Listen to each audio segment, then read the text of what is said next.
Good morning, you lovely people. Or perhaps it is noon, or afternoon, or evening, or night for you. Good morning all the same, except that I am an Asia streamer. Hello, how's everyone doing?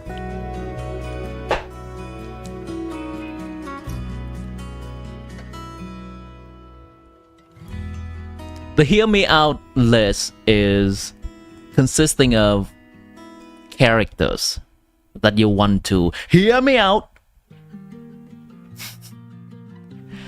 We're on the topic of hear me out, on the characters, not ideology, not religion. So I'm sure there are stuff out there, but we are limiting to characters for now, and we are also not doing political figure or minor in the hear me out list. Hello, good day to you too, chat. Good day to you too. It's night time for you, 3 a.m. FGTMK, what you doing? I think you're in Europe time zone, right? Usually, if it's morning time for me, it's likely very early morning or very late night for Europe people. For the NA people, it's generally evening time. It's 10 p.m. for you, yeah. Chad, it's time to start the stream.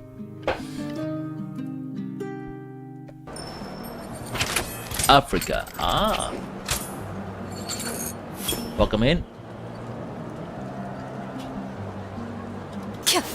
I think we've had very rare Africa representation in the stream chat so far. Hope you're doing well. 7:38 and 7:39. Similar time zone be like. Chat, so we have a few topics to cover today. This will be a general hanging out and chatting stream,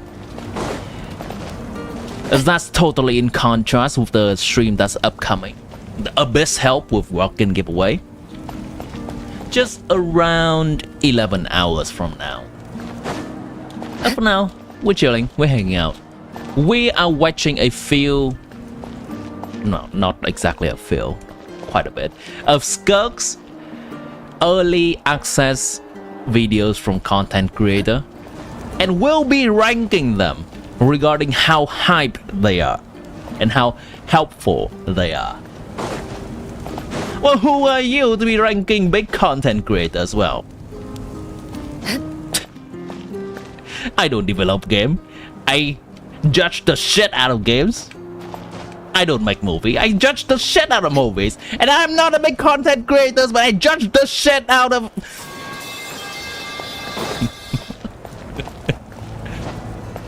That's what I think.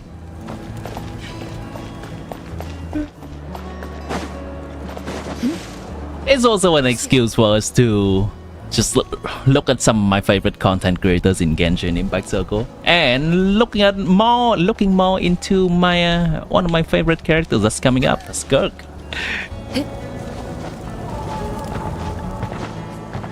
Yeah. All right, let's start the stream off with this. Also, we'll be doing the Hear Me Out list that a few people has put into Discord.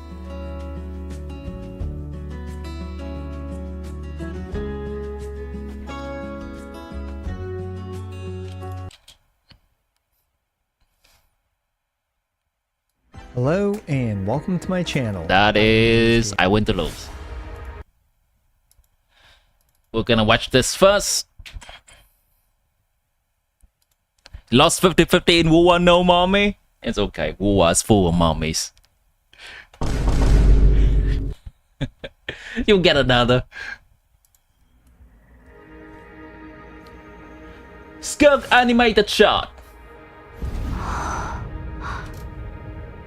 It's just been released yesterday.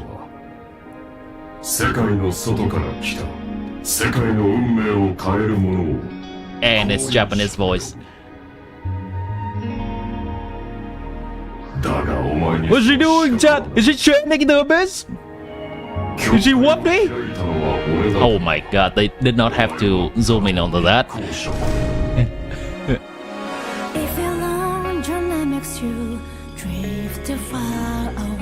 Is that Dance Slave? I don't think it's Dance Slave. I think Sotoglogi is more likely.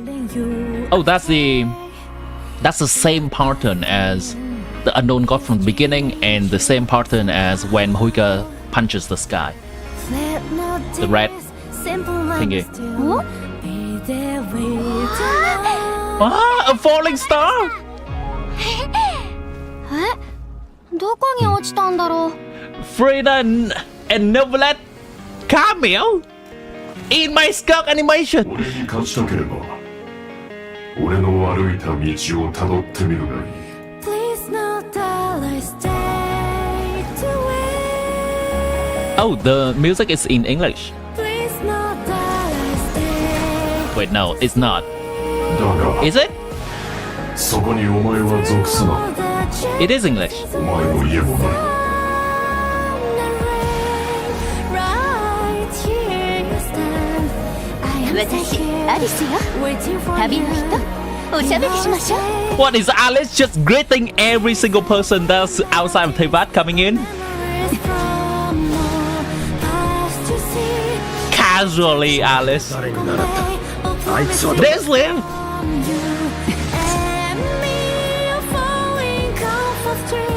Yeah, just casually meeting all the Law Drop character. Was that Bamboo Forest?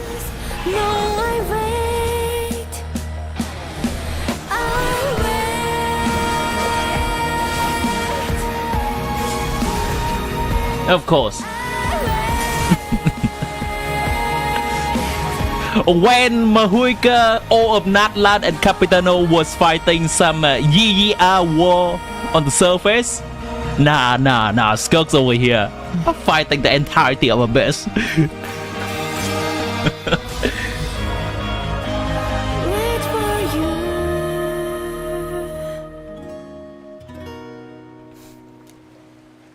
Set to play this immediately. Oh! Wait, that's what the Traveler drew. From the very beginning of the game, right?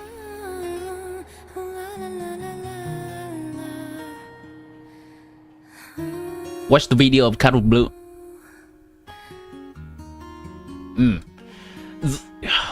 Casually, there's just a lot of reference in here, chat. I did not expect this much amount of reference. I think... Let me try to go through them one by one. First of all...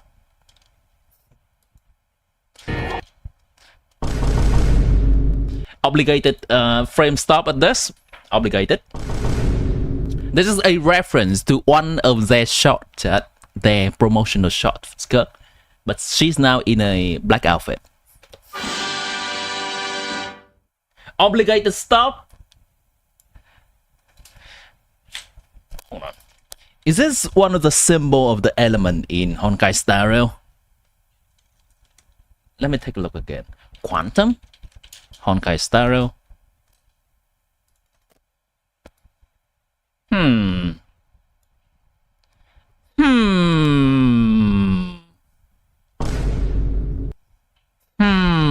It's not exactly the same.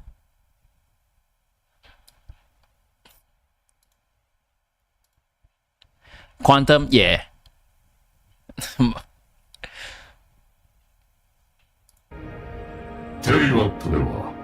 Oh, how funny. The next one is the Alekino one. 世界の運命の資格はない Let me listen to, well, actually read the lines again. 世界の外から来た世界の運命を変える者を降臨者と呼ぶだがお前にその資格はない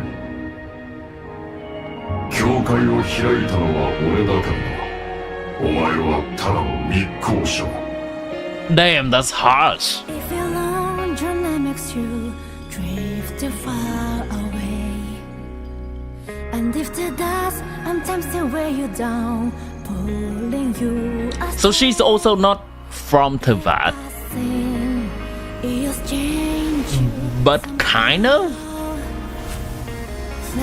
She came because Segotorgi, whatever his name was, opening the sky up for her. Tail so pretty, yeah. It's reminding of Kokomi a little bit.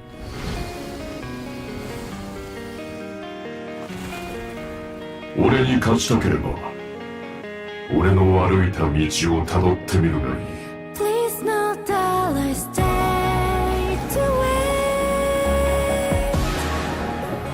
Please not that I stay to see.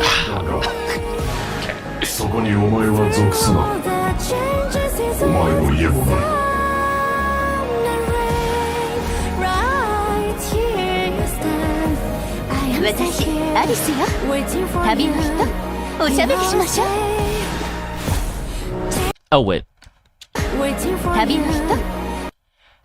Tabibito is how the Japanese calling the traveler, right? That's just... So she is also asking SKIRK if she's just traveling through. I think that is more closely a reference Waiting than what the English translation is doing here. 旅の人おしゃべりしましょう Also Alice.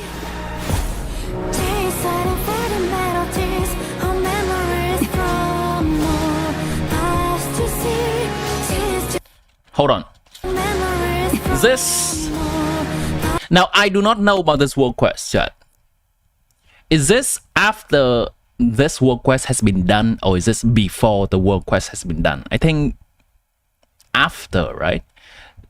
And I wonder if this pyramid has been like this before we do the world quest at all. Just, I want to know in terms of timeline, where this is. The gate to Candaria is another. So you told me it's traveler or adventurer. Got it. Oh, Daniel Adnan. Holy crap, welcome back to the stream. How have you been lately?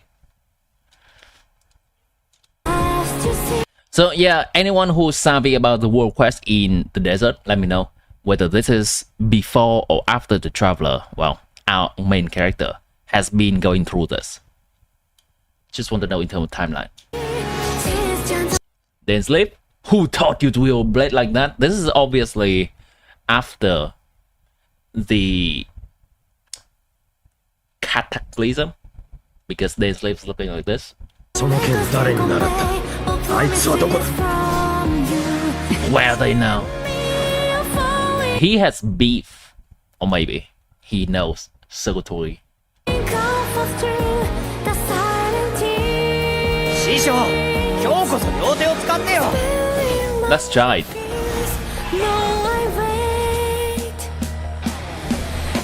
Skip through the 60% of that. Okay.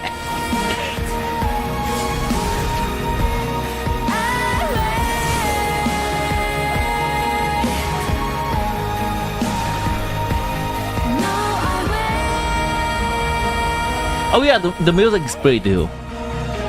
I was too focused on what's happening on screen to really listen to the music. Wait for you.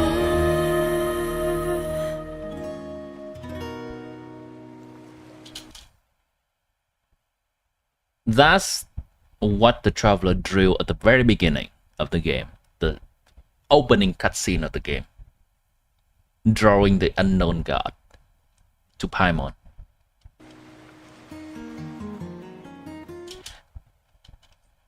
It can't still stay there, right?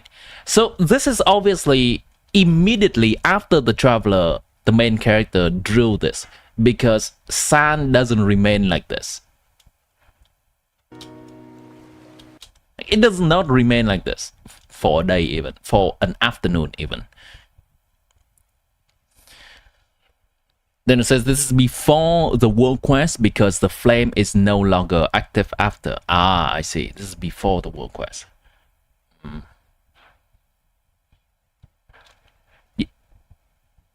you only paid attention to the desert world quests when your Queen Jet was speaking.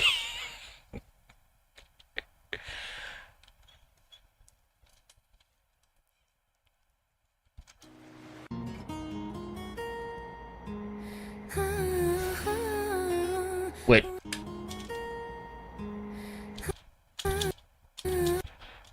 Someone else descending. She's looking at someone else descending. Either that or it's a real shooting star. But I think there's some kind of symbolism to this. I think that's someone else descending because it cannot be a coincidence like this. Right here, if you're not sure what I'm talking about, that shooting star that's reflected on her eyes.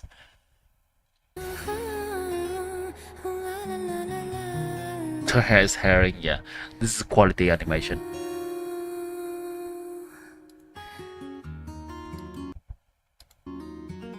You think SKIRK arrived there after Traveler told Paimon about how he got there? Has SKIRK been just kind of monitoring Traveler's journey all along? I mean, aside from her own training, what else does she do? That's what I wonder.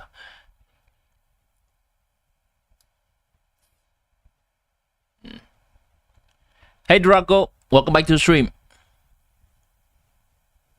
Travelers only draw shooting star in the sand. You know what? Let's look at it again.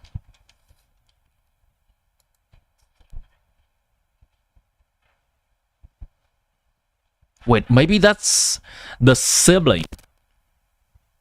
Could it be the sibling that drew that in their journey 500 years ago? The sibling is drawing the thing on the sand to dance with? That seems a little bit too far-fetched.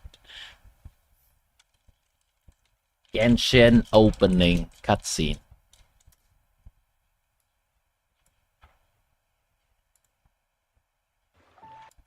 There. Oh, hold on. So, what you're trying to say is that you fell here from another world? I wonder if the image becomes clearer. Oh yeah, nah, it's definitely the same drawing. It's definitely the same drawing.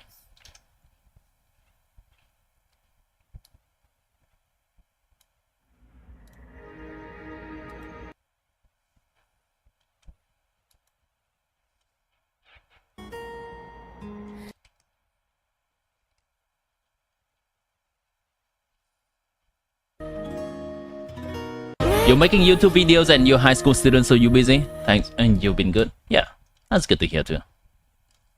Denial. Same drawing. Alright, Cat Blue Hat.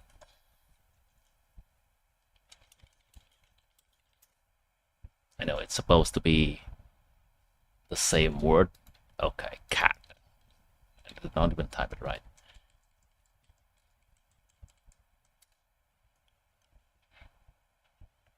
Ten things you missed. Let's see what I missed, chat. First scene shows the universe outside of Teyvat. Oh, hold on. Which seems corrupted, indicated by the red color.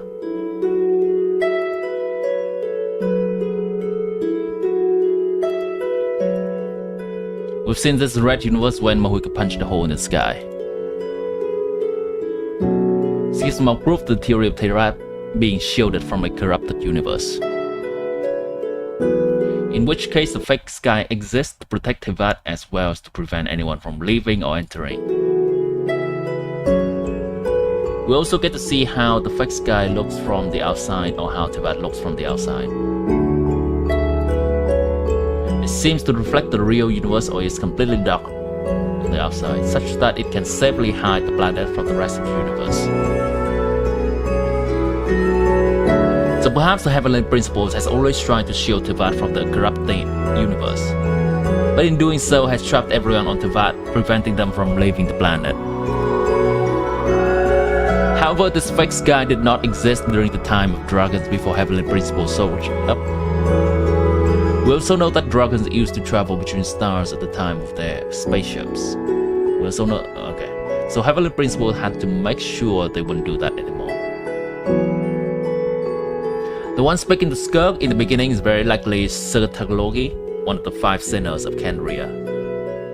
He declares SKIRK is not worthy of being called a descender, since it was him who opened the fake sky for her to enter Teyvat instead of her own self. So far we know the descenders have the will to rival an entire world. This is something Reen of Naziskin's group Odo discovered in his research. This one Fontaine War quest. Because someone is from beyond Teyvat does not automatically make them a descender. Sotology also states descender to have power to reshape the fate of the world. SKIRK doesn't seem to have such a will and hence is labeled a trespasser by Sotology. So in other words, trash! That's why the Astro Express ain't fighting us. Who are you? A needy sandwich. Oh, okay. Wrong meme. A trespasser! Mentions her not being a descender yet. She could become one soon later. Traveler's sibling only came to Teyvat because the heaven responded to the There are summoning. records about your brother in Irminsul. It might have something to do with Conria. Apparently, Conria was his first destination when he arrived in this world. Plus, he only came to this world because the heavens responded to the summoning. Procrastination Wow. isn't your fault. It's a Could be Kandria invited them to Teyvat. While the traveler could have arrived on their own following the twin, which is why they are descender. This shining light could be Sotology talking to SKIRK. Or perhaps it's the real cosmic sun around which planet Teyvat orbits. Sotology's ability to open the fake sky for anyone to enter Teyvat is also interesting. Yeah, Sotology is a Kandrian. Not the first time someone from Kandria did this. It is implied that the Crimson Moon dynasty of Kandria regularly dealt with outsiders and even had an orphanage for them. Alikino is one such descendant of an outsider from beyond Teyvat. The broken rocks around SKIRK are also likely part of Teyvat's real moon. Oh right, yeah, could be the remnants of the eternal moon based on the Song of Broken Moon webpad. This moon's falls caused massive floods all over Teyvat, which would only happen if the gravitational force exerted by a real moon suddenly stopped. It's also interesting how she's shown to have her abyssal hand and legs before she entered Teyvat. Oh right!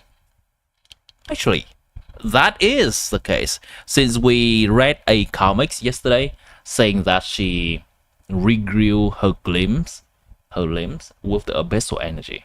So these are her original limbs too. A recent official post revealed that she grids her arms and legs using Abyss if she ever loses them. This is why she never used her full power against Charge, since she knows he cannot grow his arms back like her. Seeing the curvature of the fake sky, it could also be said that Teyvat is a round planet. The war is not flat, guys. Stop it, SKIRK! This needs to be said because most people think Teyvat think the world is flat. I'll hate him! It's about researching to prove Teyvat is round and not flat. However, we also know that Teyvat is the name of continent on this planet. So perhaps the fake sky is only protecting the continent of Teyvat and not the whole planet. The rest of the planet without the fake sky is what likely called the Dark Sea. So think of the planet having a continent covered in a hemisphere dome. This is what Teyvat likely looks like. Fake sky, Kandria, Dark Sea, Spiral Abyss. Interesting theory.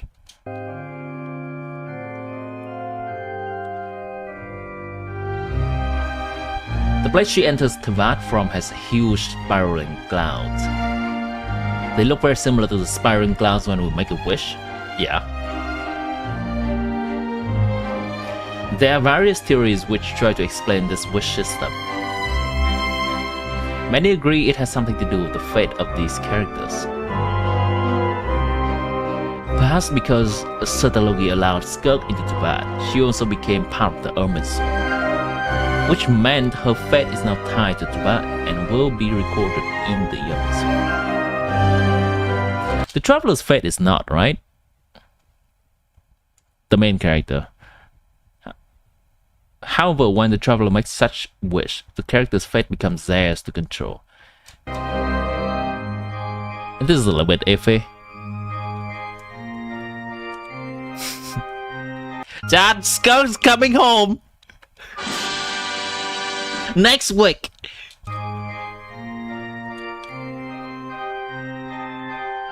Traveler will eventually ascend and influence fate. Seeing Furina novelette in this scene reveals when SKIRK arrived in Teyvat. Actually, you know what? Since Furina became an Archon around 500 years ago, SKIRK arrived no earlier than that. Does she have a vision? The Furina has a vision. We do not see. From some time in the past 500 years. In this scene, SKIRK could be exploring Dragon's mind when we hear Alice in the background. Alice seems quite friendly to her, but she could also be on guard against SKIRK.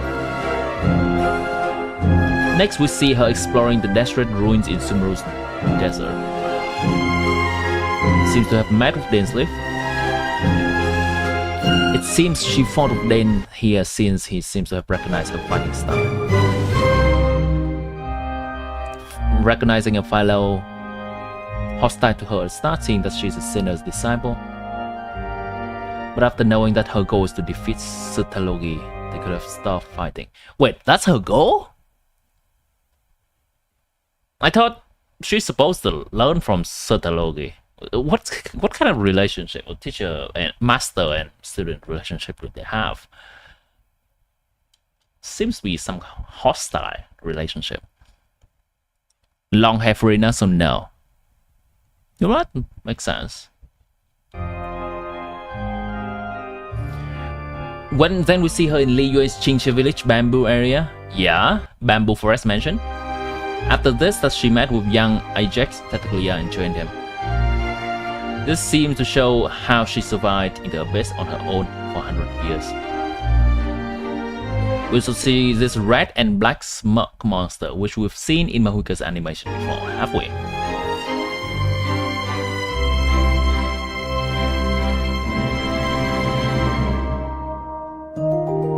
Oh, that could be Bakun Nawa from Natlan's Magivari, or perhaps something else. Could be. SKIRK's release is quite close to Magivari. Final scenes showing her looking at the drawing the Traveler made in Mondstadt's beach, which means she arrived on this beach a couple of hours after the Traveler left Mondstadt City. So if the Traveler had stayed for a bit longer, we could have met SKIRK before starting our journey. 3 5-star! At the beginning of the game? Nah, Genshin would never.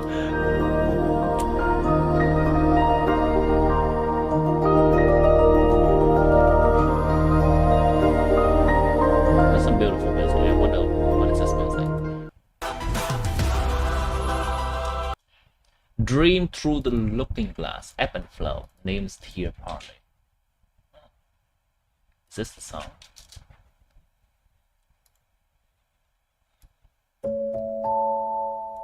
Oh, that's the one.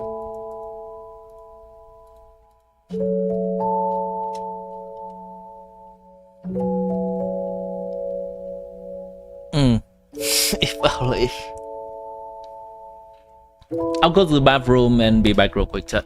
Then we'll just listen to some cool music as we're doing a little bit of farming. Nice loss, yeah.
Alright, I'm back, chat.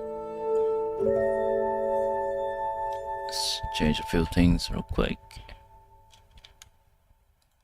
What's the volume?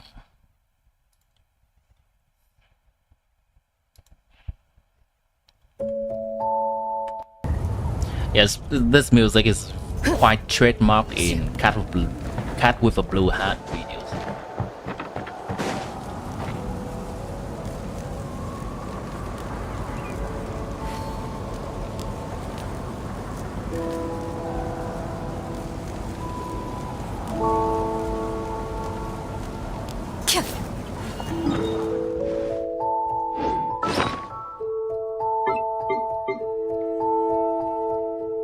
So Daniel, congrats on having a new phone and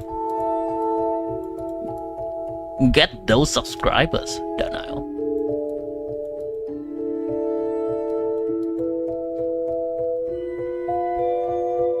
Look at your it2 progress, alright?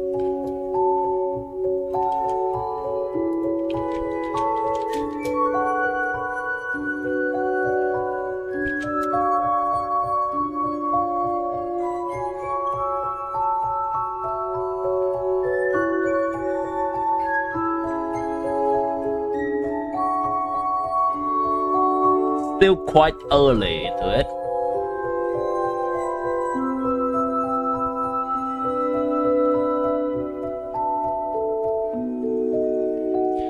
I am not entirely certain on Ito's talent priority,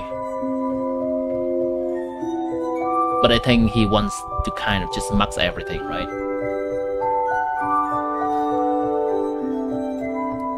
Yeah, this is a cool starting point. Generally, I would say focus on the talents, the level, and the weapon first before you even consider about artifacts. Basically,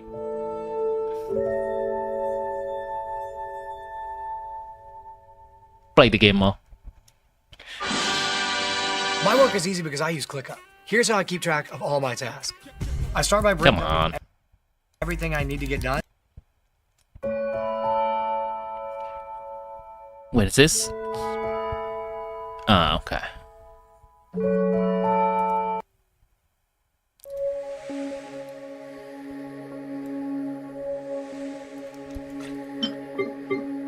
Hold on, what am I doing?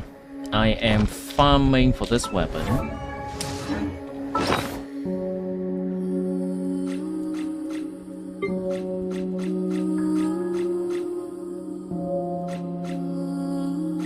Where's here?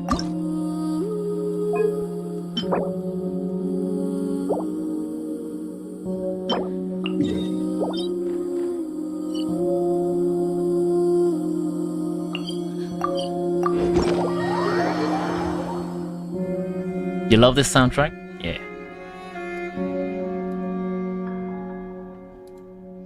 Daniel, you're welcome. Burst, normal, and skill. Right. The priority of them, right?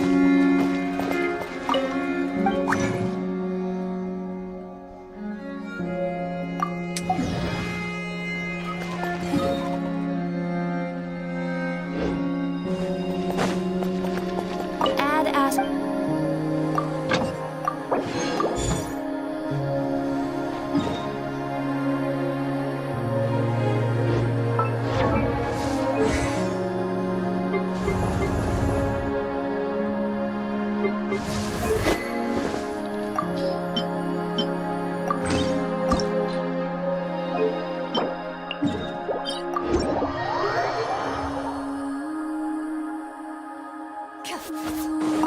Game size NA first. You know what?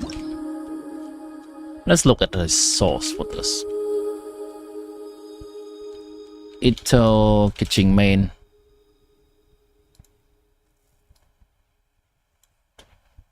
Folklore and fairy tales have always been at the heart of my Normal burst skill. Growing up in the foothills of the Appalachian Mountains, I heard many urban legends.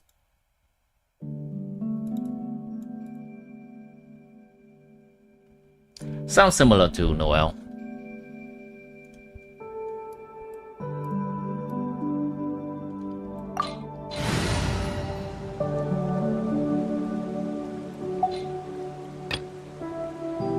What was this domain again? This domain can be played with this team, right?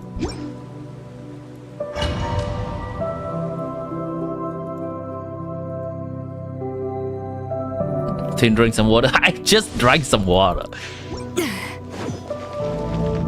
That was my break. Another test. After clearing this domain, I'm gonna grab a cup of water and just put it on my desk. Let my name echo in song! Pinnacle of excellence! Freeze. What's the hurry?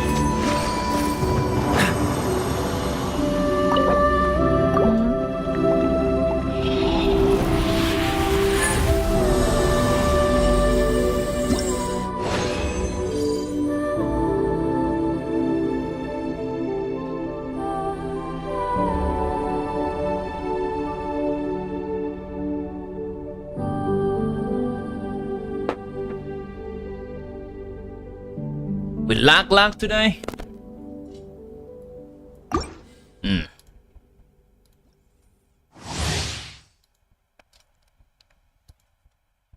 Wait, lagging on Twitch?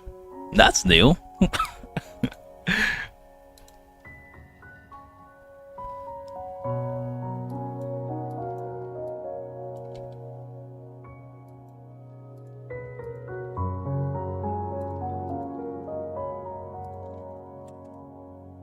Okay. What was SKIRK? SKIRK?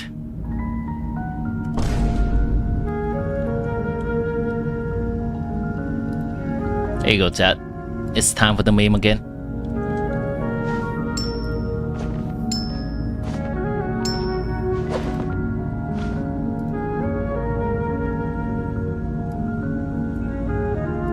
SKIRK. SKIRK. Scarf. I should add a smirk as well. Now zoom in and add the smirk.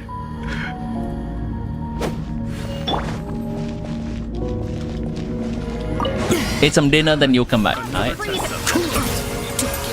Bon appetit. Let me read you a verse.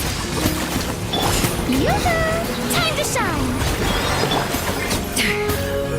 Booze on the loose! Is this real bad?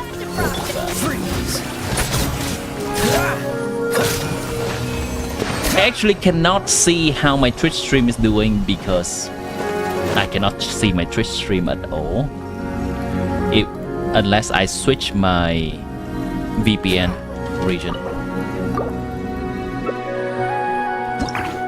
I was just adjusting a little bit of settings on Twitch to make it the quality a little bit worse, but potentially make the stream less laggy.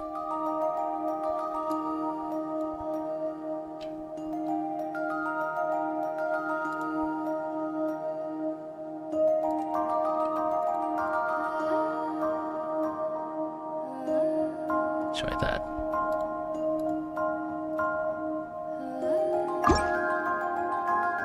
Smurf.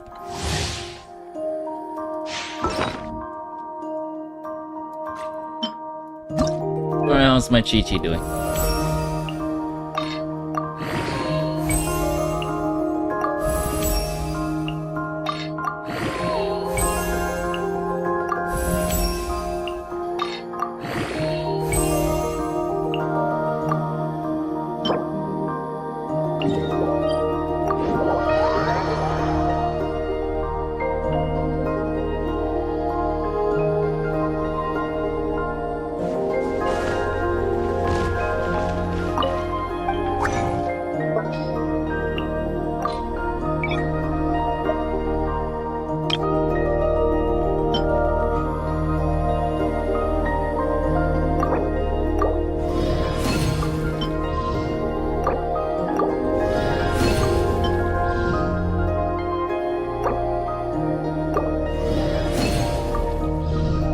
A few more of these.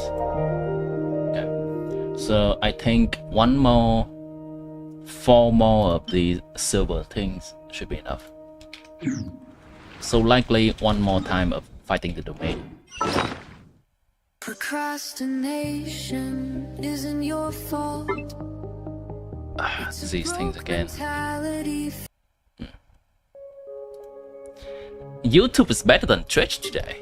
That's weird.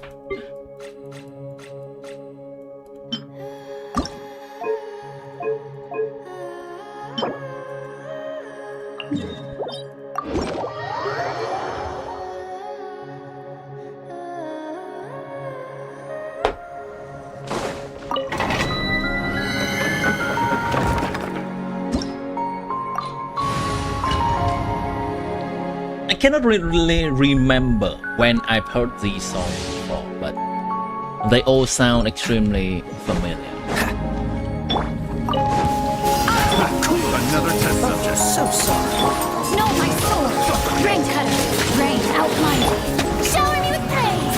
Let my name echo in song! Can I go back to 15-second delay. Bye.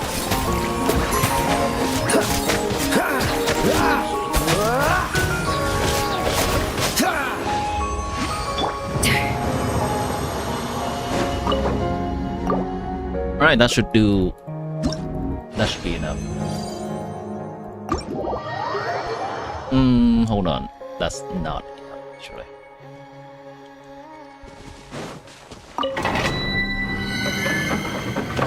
That's only 2 of the silver materials.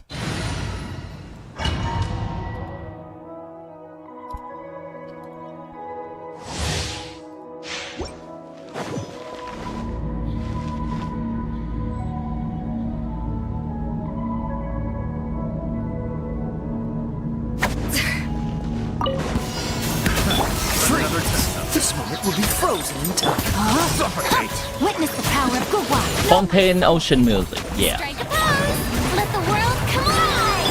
Ha! Goose on the loose. Pay your dues. Oh, so sorry. Freeze. What's the hurry?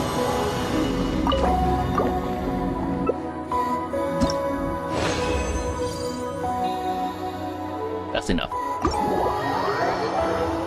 Dredging.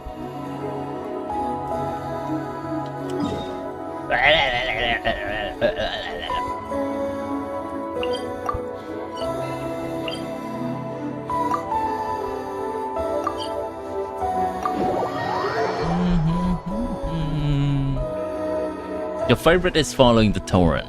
What? I'm gonna look for it. Following the torrent.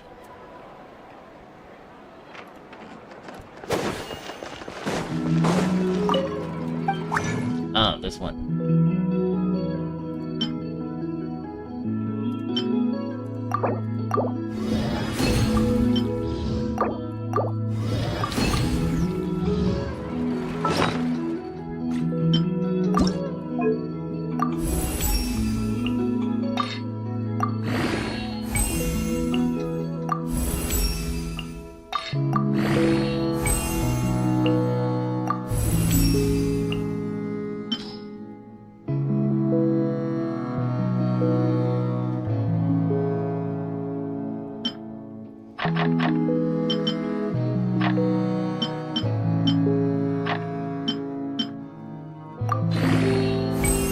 This is generally my way of saving Mora and materials.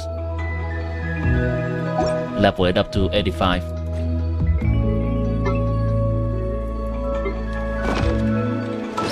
One thing done. Let's see what other things we need to farm. We need to farm those Mora and XP books. Yep.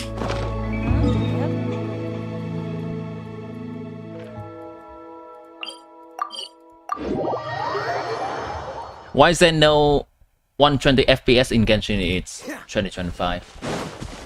I think there is 120 FPS on iPad or some other tablet devices. frostbite.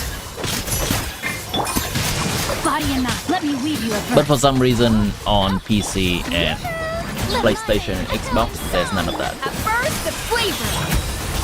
A dash of frost. Dodge this. This world will be frozen in time. Freeze.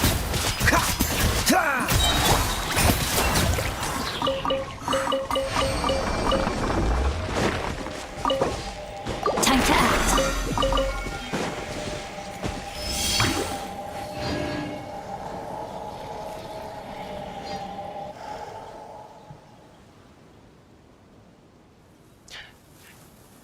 I wonder who have prepared the hear me out list already. For the people that's currently here right now and have prepared your hear me out list, can you... Oh, I see Ari, part 2, and I see Weirdo. If I'm missing anyone right now, feel free to reply to your own message earlier so that it's popping up. So it's popping up in Discord. We're gonna do that next. Before we get into the SKIRK's early release video. Early access video.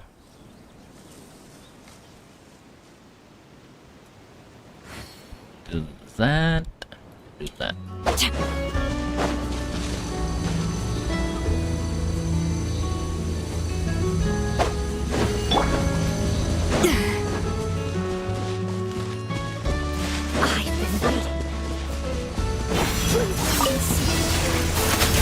Dodge this.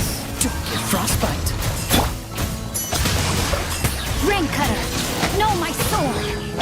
Shower me with praise. Time to shine. Fierce on the loose. A little loose boosh.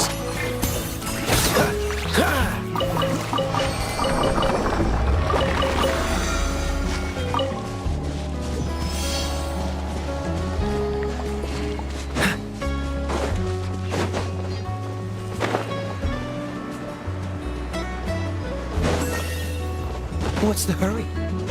Apple Pro Max. Your iPad have 120 FPS, yeah.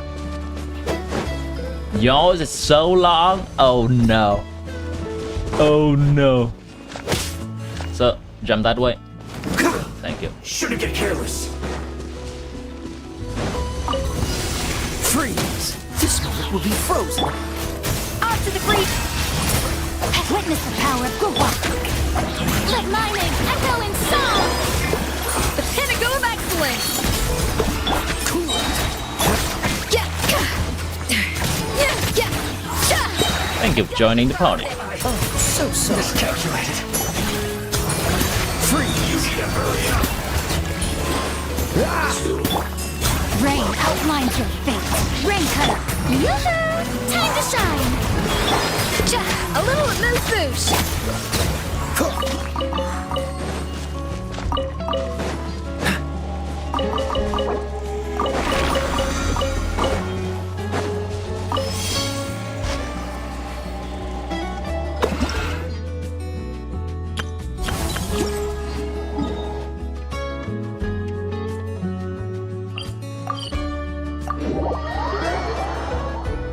54 pools in 5.7.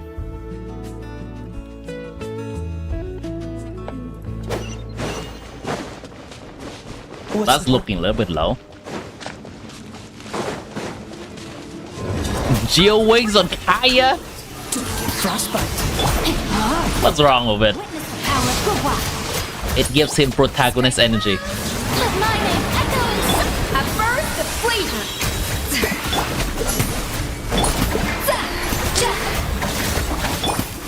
Oh, so sorry.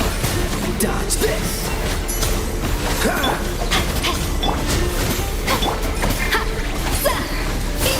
Freeze. There's on the loose.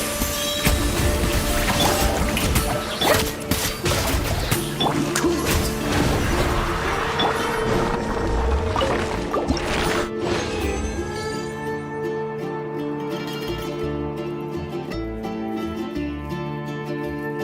34 pools is for free to play, yes.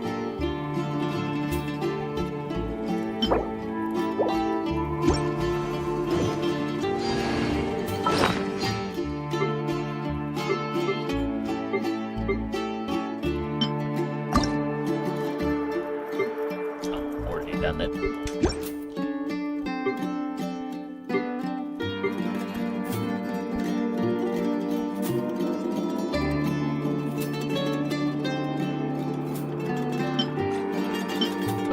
Looking good. The weapon is already done. So regarding pre-farming for SKIRK, the weapon is done. The material for her skill is enough. All that's left is gathering some Versa flowers for her.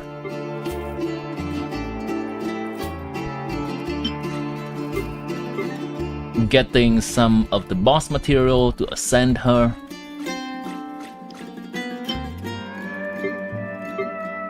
That's it. Oh, looking good. That can be done in the upcoming days or remaining days of the week. And by next Wednesday, should be ready.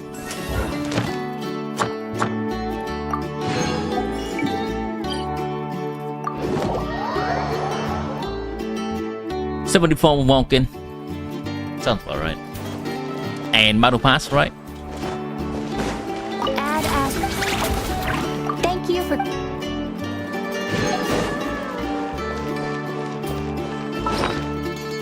Cryo gem. I generally have enough gems, do not worry about it. Even if I don't have enough, I'll just convert from these gems. It's okay. Do I still have Dust of Resolve lying around? I can certainly buy them. Yeah, I still have a bunch of them.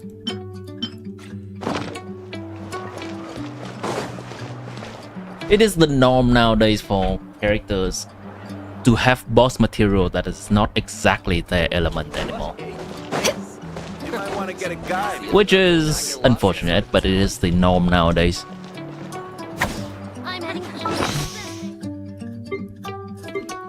I just have a lot of pyro pieces, pyro materials, 200 of them, and a lot of these, because I mainly farm the Nawal and the new bosses nowadays that gives these material, weekly bosses.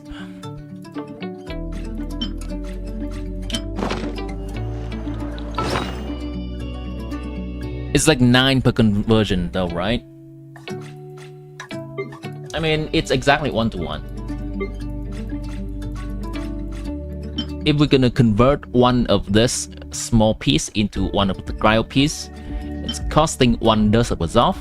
But then if we want to convert, say this, then it costs 3, because 3 of these make one of this, then 3 of these make one of this, so this costs 9 dust, and finally this costs 27 Dust of Resolve. It's okay. Not like I'm gonna spend Dust of Resolve anywhere else. And the material, Dust of Resolve is just dirt cheap.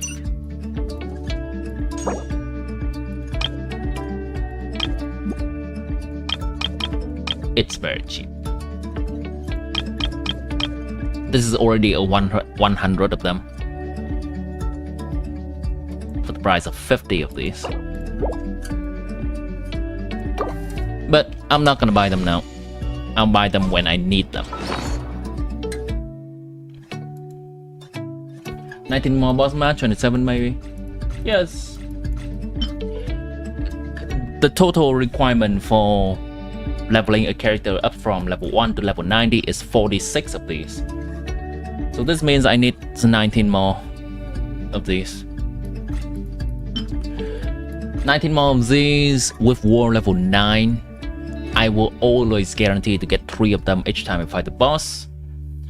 It's likely I can fight the boss 6 more times and get it. That's almost 2 days. That's fine. I've played these games before. Okay, chat. It is time for Dad's edition of Hear Me Out.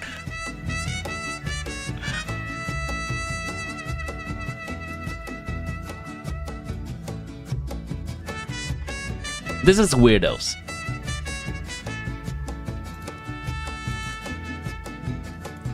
I'll get 6 from completing SKIRK quest. Yeah, but completing SKIRK quest takes time, and I do want to play her at full power soon. This weirdos. A true freak? Oh boy. Okay, we'll see. Let's start with Genshin characters. This is the lady from Chenyu Vale. This is... I cannot remember who this is. Is this the Oceanite quest from Fontaine?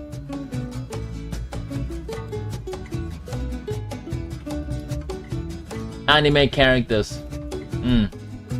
The only scene Bleach fans are waiting to get animated.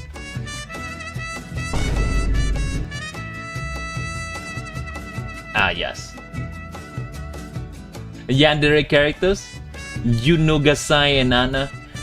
Okay, for research purpose, which anime is she from? I'm hearing you out. I'm hearing you out.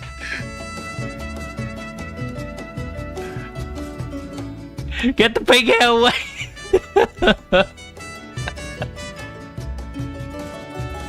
Alright, this is for research purpose.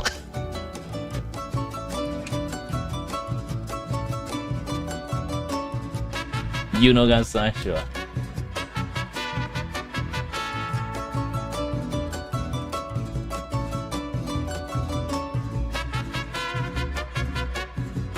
Research purpose. Okay. She's a student. Are we sure about this? Are we sure about this, chat?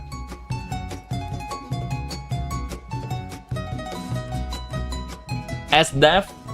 This is from... What is it called again? Ragnarok? Record of Ragnarok, right? Or is it something different? I have no idea. I'm just looking at the art style and I guess. Riaz and Aquino from High School DxD Peak. I'm aware of Riaz, yes.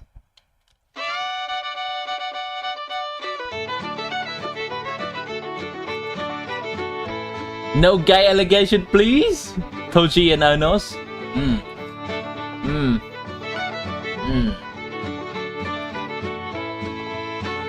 You know what? I am trying to find a pattern between these, and so far, I'm not really finding any. Well, I guess just hot people.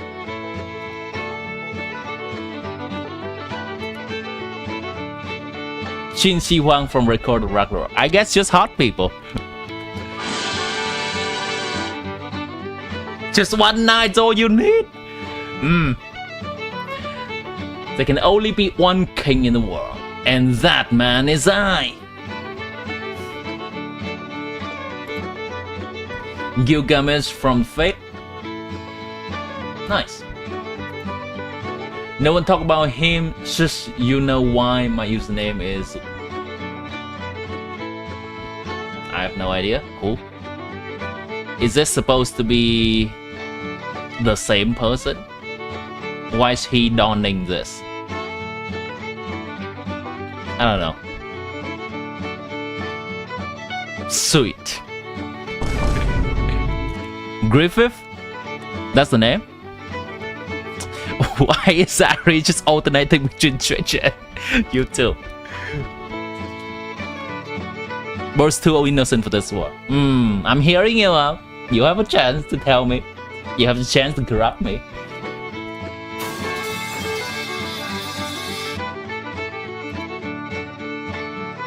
Kuro-sensei? And Hisoka from Hunter x Hunter.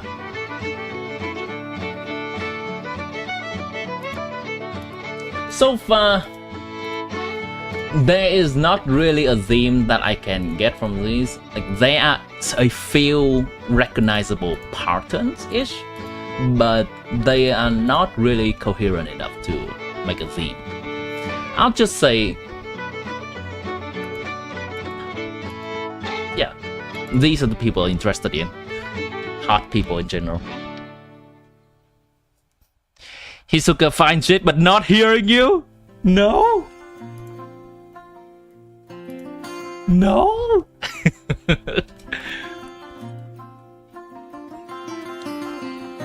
You see what Griffin did to female MC, so I see.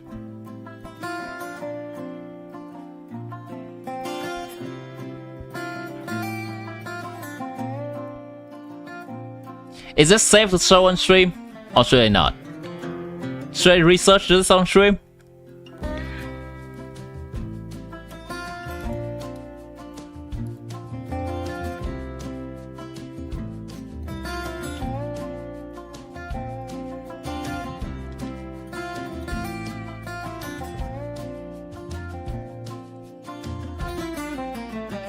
Griffith's just one of those villains you just despise with your whole soul. Okay, okay.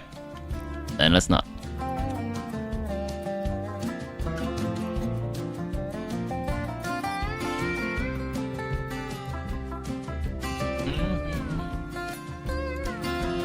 This is Aries Part 2.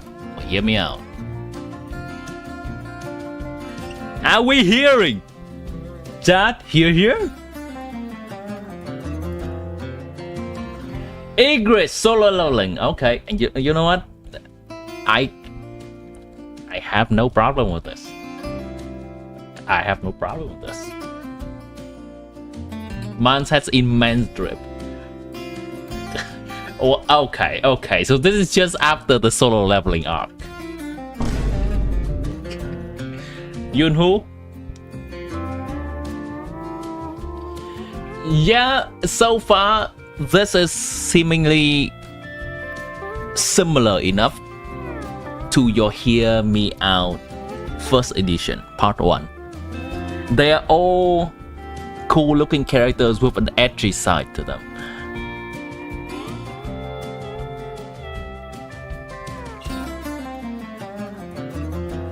Break slow.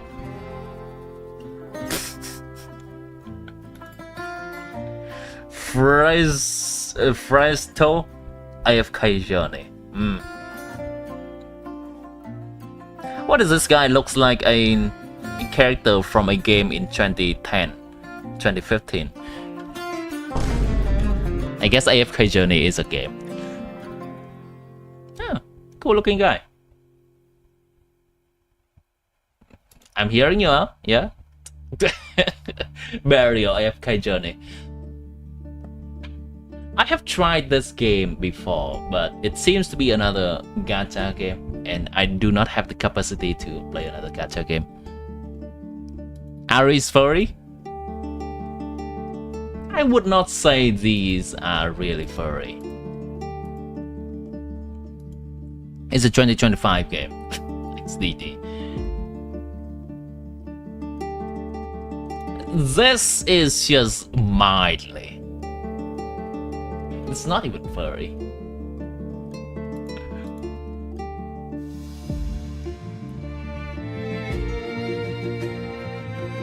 Professor Kukui, Pokemon Sun and Moon. It's a fine man. Fine man. Your favorite anime solo leveling game in anime? Oh, there's a game for solo leveling as well. Professor Frieda, Pokemon Horizons. Ah, yes. He's raising me up. He's raising me up, chat. Honorable mention, these two Pokemon gym leaders. Yeah, Ari, yeah. Kamui Woods.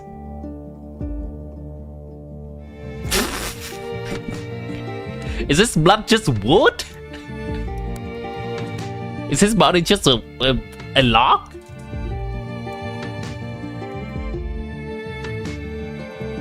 Buh.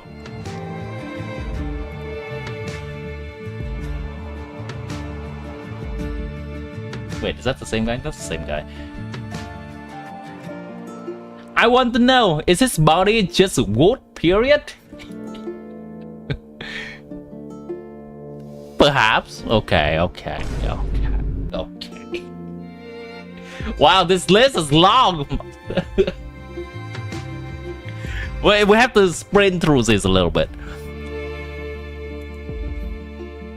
Like when a list is this long, then are they ordered at all, or they are just characters that you're interested in? Are they even ordered at all? Lynn and Oscar.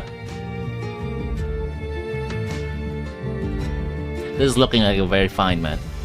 A person with fine taste. Post-prison Lady Nagant. MHA. What's MHA even? Oh, My Hero Academia. Okay. I'm listening. I'm a simple man. I see hot woman. I'm listening.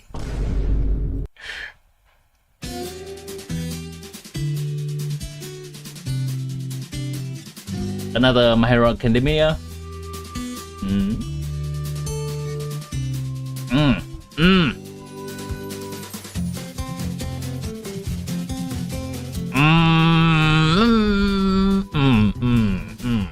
Okay. Of course.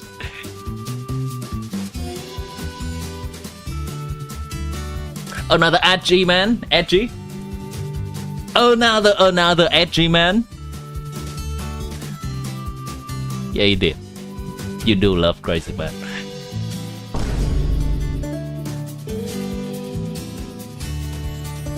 What? What? Sure.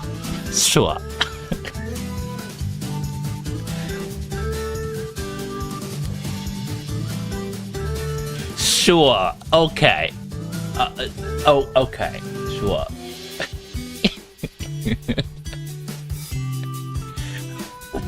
What are these?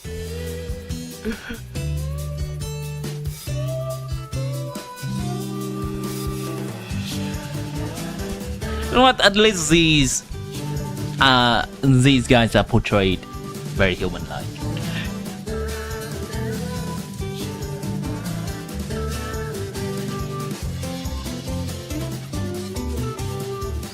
Kill looks like a drink. How? You know what? I respect this. This is a fine taste. A refined taste.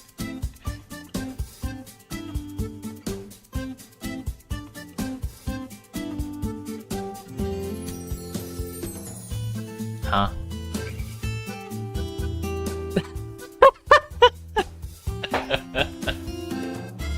Nah. Baiju is in the corner crying.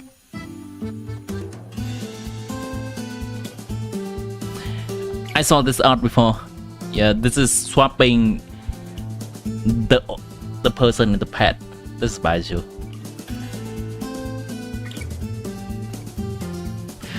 You didn't even make your college presentation this big. I mean, you don't have a burning passion about your college presentation. That's the difference.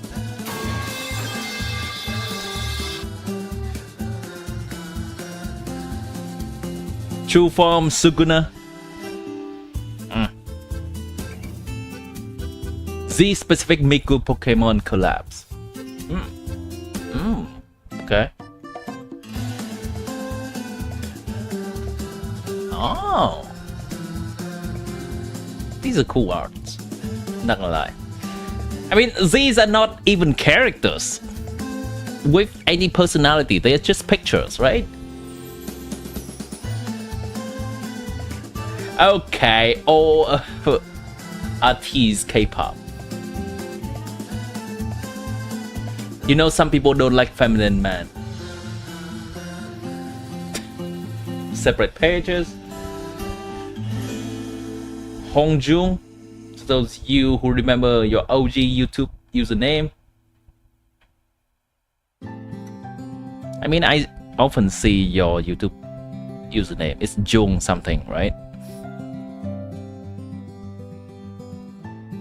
Songwa.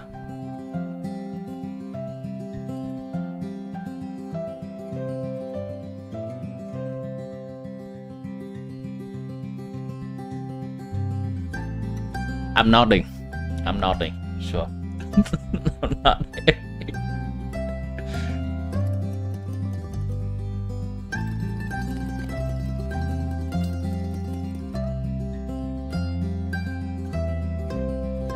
So they're all twins, right?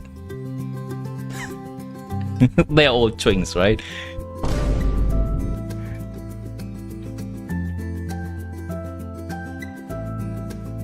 Well, a bit. Okay, a bit.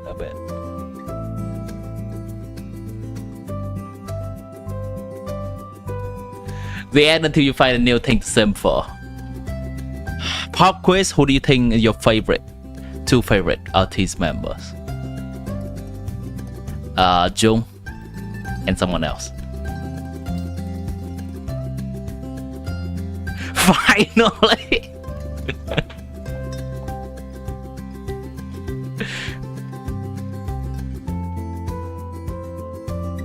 You know what? This is accomplishing a hear me out less beautifully. Teasing with the edge of what's acceptable and what's not. You know what?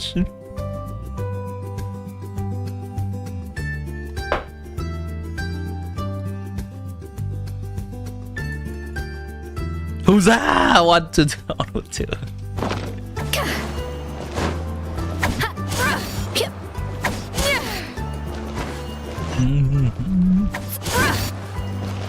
Thanks, Sherry. Widow and Ari. What a place. Is the ability to not get lost some sort of if you don't keep your voice down if you're not familiar with the air.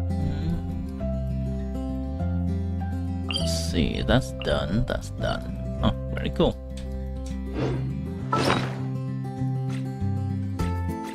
Yeah, this can wait. Boom. Sunsbrook Refib is interesting lore. I'm sure it's interesting for you.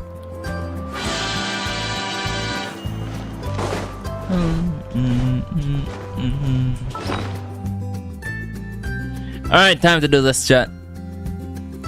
Time to hydrate myself.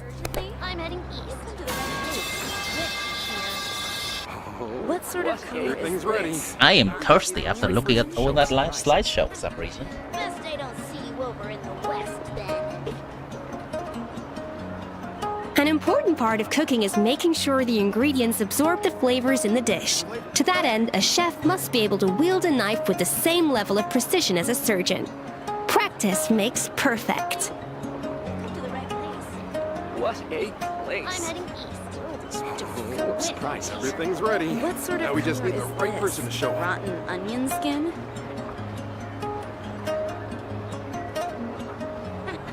Best I don't see you over in the west, then. Know of any new orchestral pieces? I like to swap out the background music in the kitchen once in a while. It's a great way to find new inspiration. What a place. What sort of color is this? Rotten onion skin? Now we just need the right person to show up.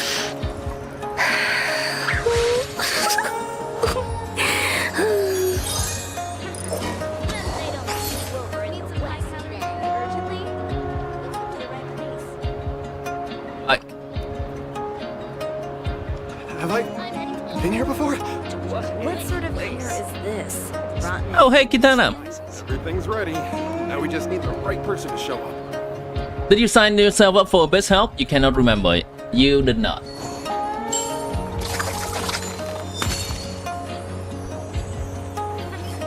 So you have three waifu. First waifu is Farina, second waifu is Mahuika, and third waifu is Escofia. How many Primogem wines do you need for C6 Farina?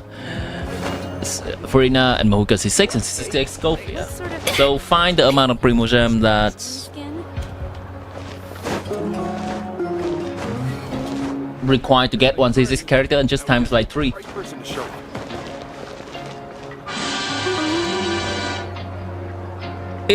I think it's cost around $800 to get a C6 character. $800 I think, maybe. Is it? Right? Maybe. I don't know. Yeah.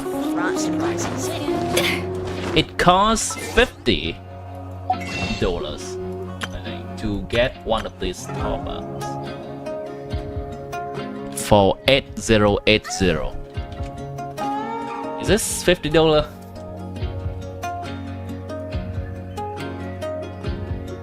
No, that's $80. Holy crap. That's $100.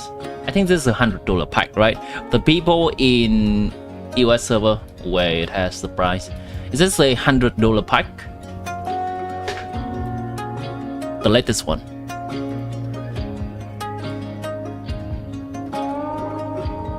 What do you miss? Kitana, you're missing the most spicy part of the stream. That's a $100 pack. Got it. So it's $100 to get 8,000 Primogem.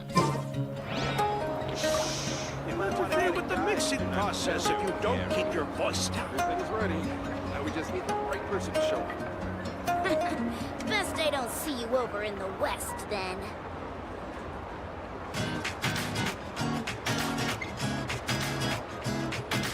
Gacha red calculator. Getting a C6 character with how many pulls? Let's say 1,000, close to 1,000, sure. Surprises. Close to 500, 600, maybe. Oh no.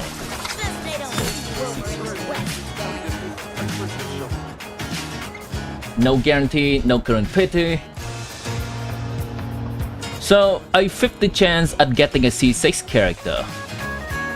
What a place. It's around 650 pulls. What sort of color is this? An 80% chance at getting a C6 character from nothing is 730 pulls. Let's go with like a 50 chance. You know what? Let's go with a 50 chance.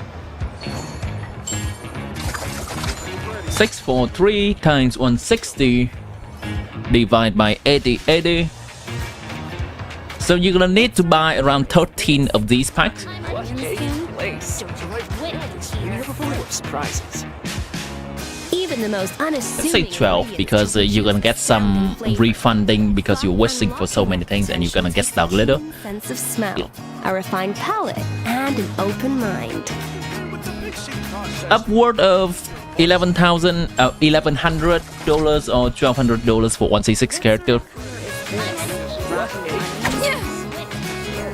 That's a 50-50 chance of getting a C6 character. So for 3 C6 character, you're looking at 3,500 or 35. Oh, wait, no, $3,500 or $3,500.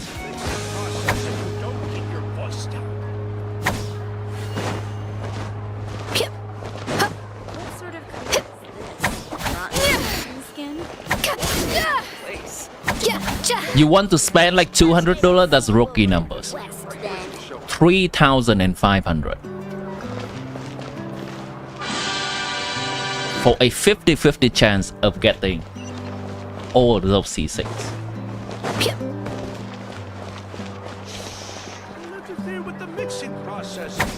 And you know how 50-50 goes in this. You have experienced so many 50-50 in this game. What a place. $30,000, that should be enough.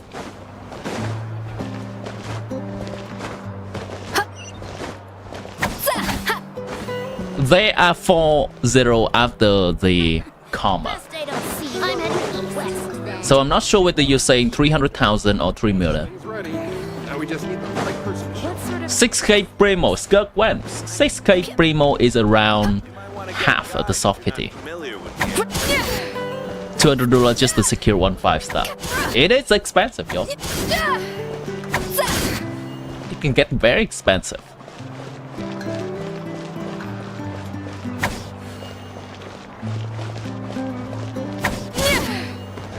36 primos.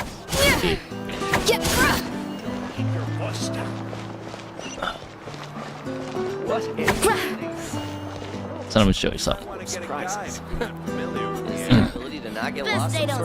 heading in the west, then. Don't you come with you here. I know the pain of losing 50-50 all too well. An important part of cooking is making sure the ingredients absorb the flavors in the dish. To that end, a chef must be able to wield a knife with the same level of precision as a surgeon. Deya Chiori, Chlorine. Chichi Farina, Gaching Hu Tao, Chlorine. Chichi Farina, Deya Escofia. I guess Chlorine is the one that comes to my account willingly. Only Chlorine. But that is a very nice comeback from all of these. Not sure if it's mixed up for this though. Regardless, on this account that you're seeing right now, there's a capturing radiance coming up. Because I've lost a lot. That's a loss, that's a win, that's a loss, that's a loss. There's a capturing radiance. I'm heading east. Don't you come with me here. This is nice. This is a standard banner. But Know of any it's new also just standard banner. I like to swap out the background music in the kitchen. You've been on a winning streak. You don't think SKIRK's coming without spending. You might want to get a guide. Is the ability to not get lost some sort of talent? Just spend responsibly. If it brings enjoyment for you and you know exactly how much you're willing to spend, then go ahead. You just want artifact reroller. You want to reroll your 4-liners double crit? Yeah, that sounds nice. Alright. Okay, I wonder how we're gonna do this. We're gonna look at some early access videos from content creators. But I wonder how are we gonna rank those? Because on the tier list website, I don't think there is a tier list with the pictures of just random Genshin content creators in here.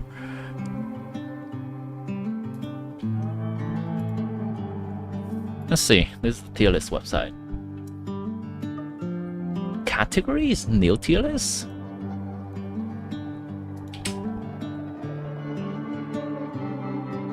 No.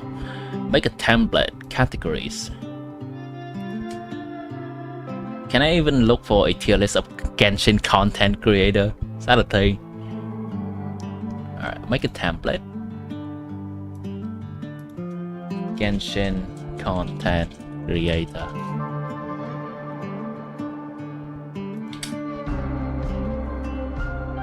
Oh! Oh, in Indonesia. Okay. Content creator drama tier list. Oh my god.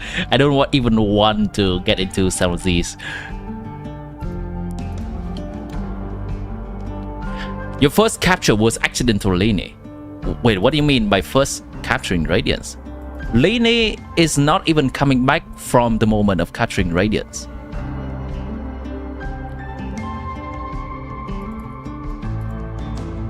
Capturing Radiance works like this. Capturing Radiance, Reddit. Oh wait, official description, they have that? Oh, they have this.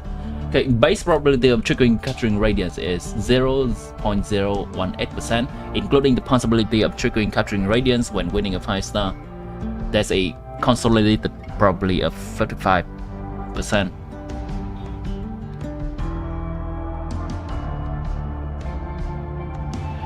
If the promotional 5-star character is the second 5-star character you obtain on 3 consecutive occasions, the capturing Radiance mechanic is guaranteed to be triggered the next time you obtain a 5-star character in a wish, after you have lost 50-50 3 times.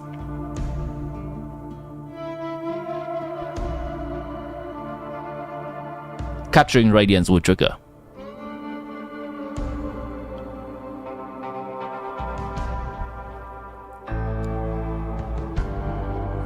Lini was with Chaska? Oh right, yeah. That's right. Oh, Lini has been rerunning. That's just not in my memory. Some people also make some hypothesis on how triggering capturing radiance works. You can read on that. I'm gonna share that in my Discord. You can look into this. I must choose carefully. Don't worry. Yeah. That's actually me throwing a wrench into my prediction from rerun earlier, because I was not even remembering that Lily has already had a rerun.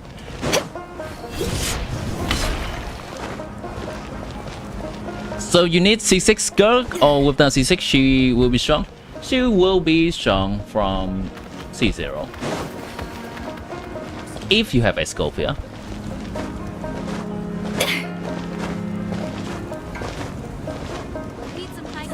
Don't worry. I always win anyways.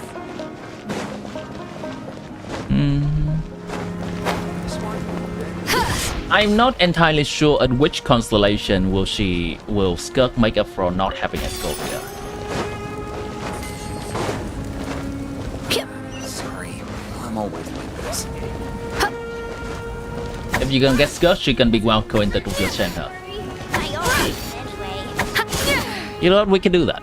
Wait, hold on. We can do that. We can see at which constellation does SKIRK rival SKIRK 0 and Escopia in the same team.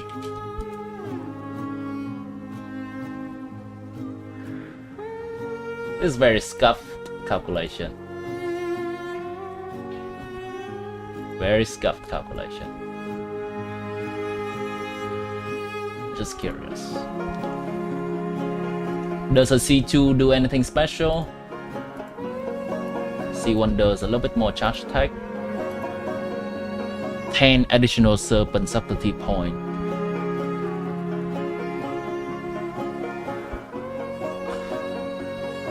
Her attack is increased by 60%. This effect will cancel. Why is it 70%? That doesn't matter. It's a very scuffed thing.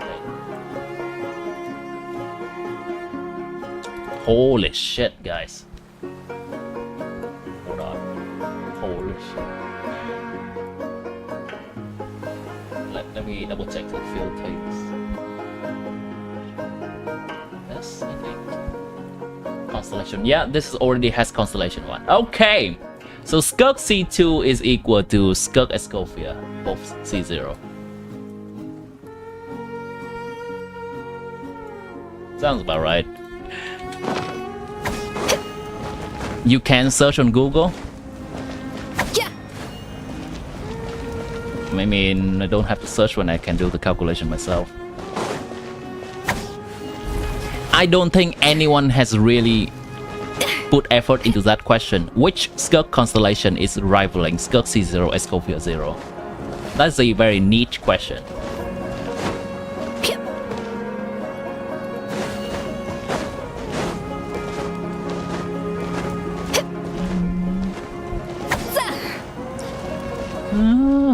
Electronilo, I've seen it. I posted it on my Discord.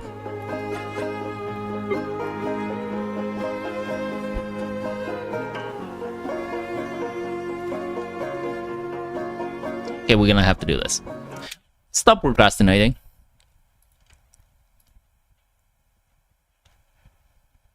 So hey guys, early access out. We got some gameplay. Oh, crap. How many of them are playing it at the same time? And chill. I'll be honest. I'm gonna grab these videos. I'm gonna just put them here. Needing to me. It has been over a year.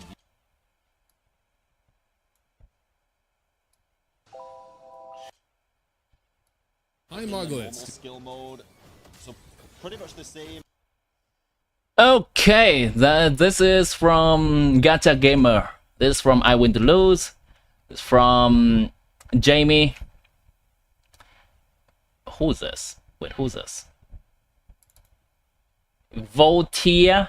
I've not seen this content creator before, but apparently he's also a big content creator. This is Genshin Impact. This is Jadili. Cat with blue hat. Moga. And Bran. These are the content creators will be judging today. Are there SKIRK early access videos hyping us up? Are there SKIRK early access video helpful for us to make our decision regarding polling or not? We shall see. I'm going to lose the best. Okay. We already have people camp. People in chat is already divided into camp. Which content creator is the best? But we are truly looking at this from a scientific eyes and determine once and for all which SKIRK's early access video is the best.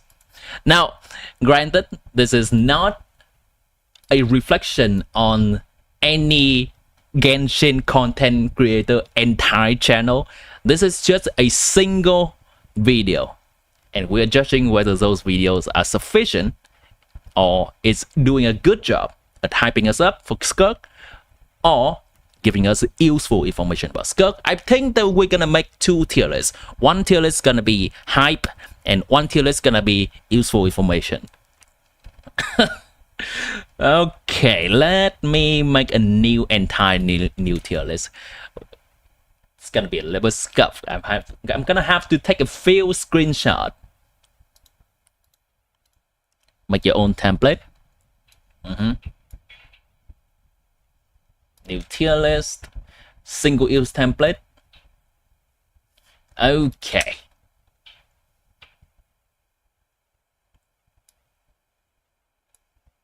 Boom.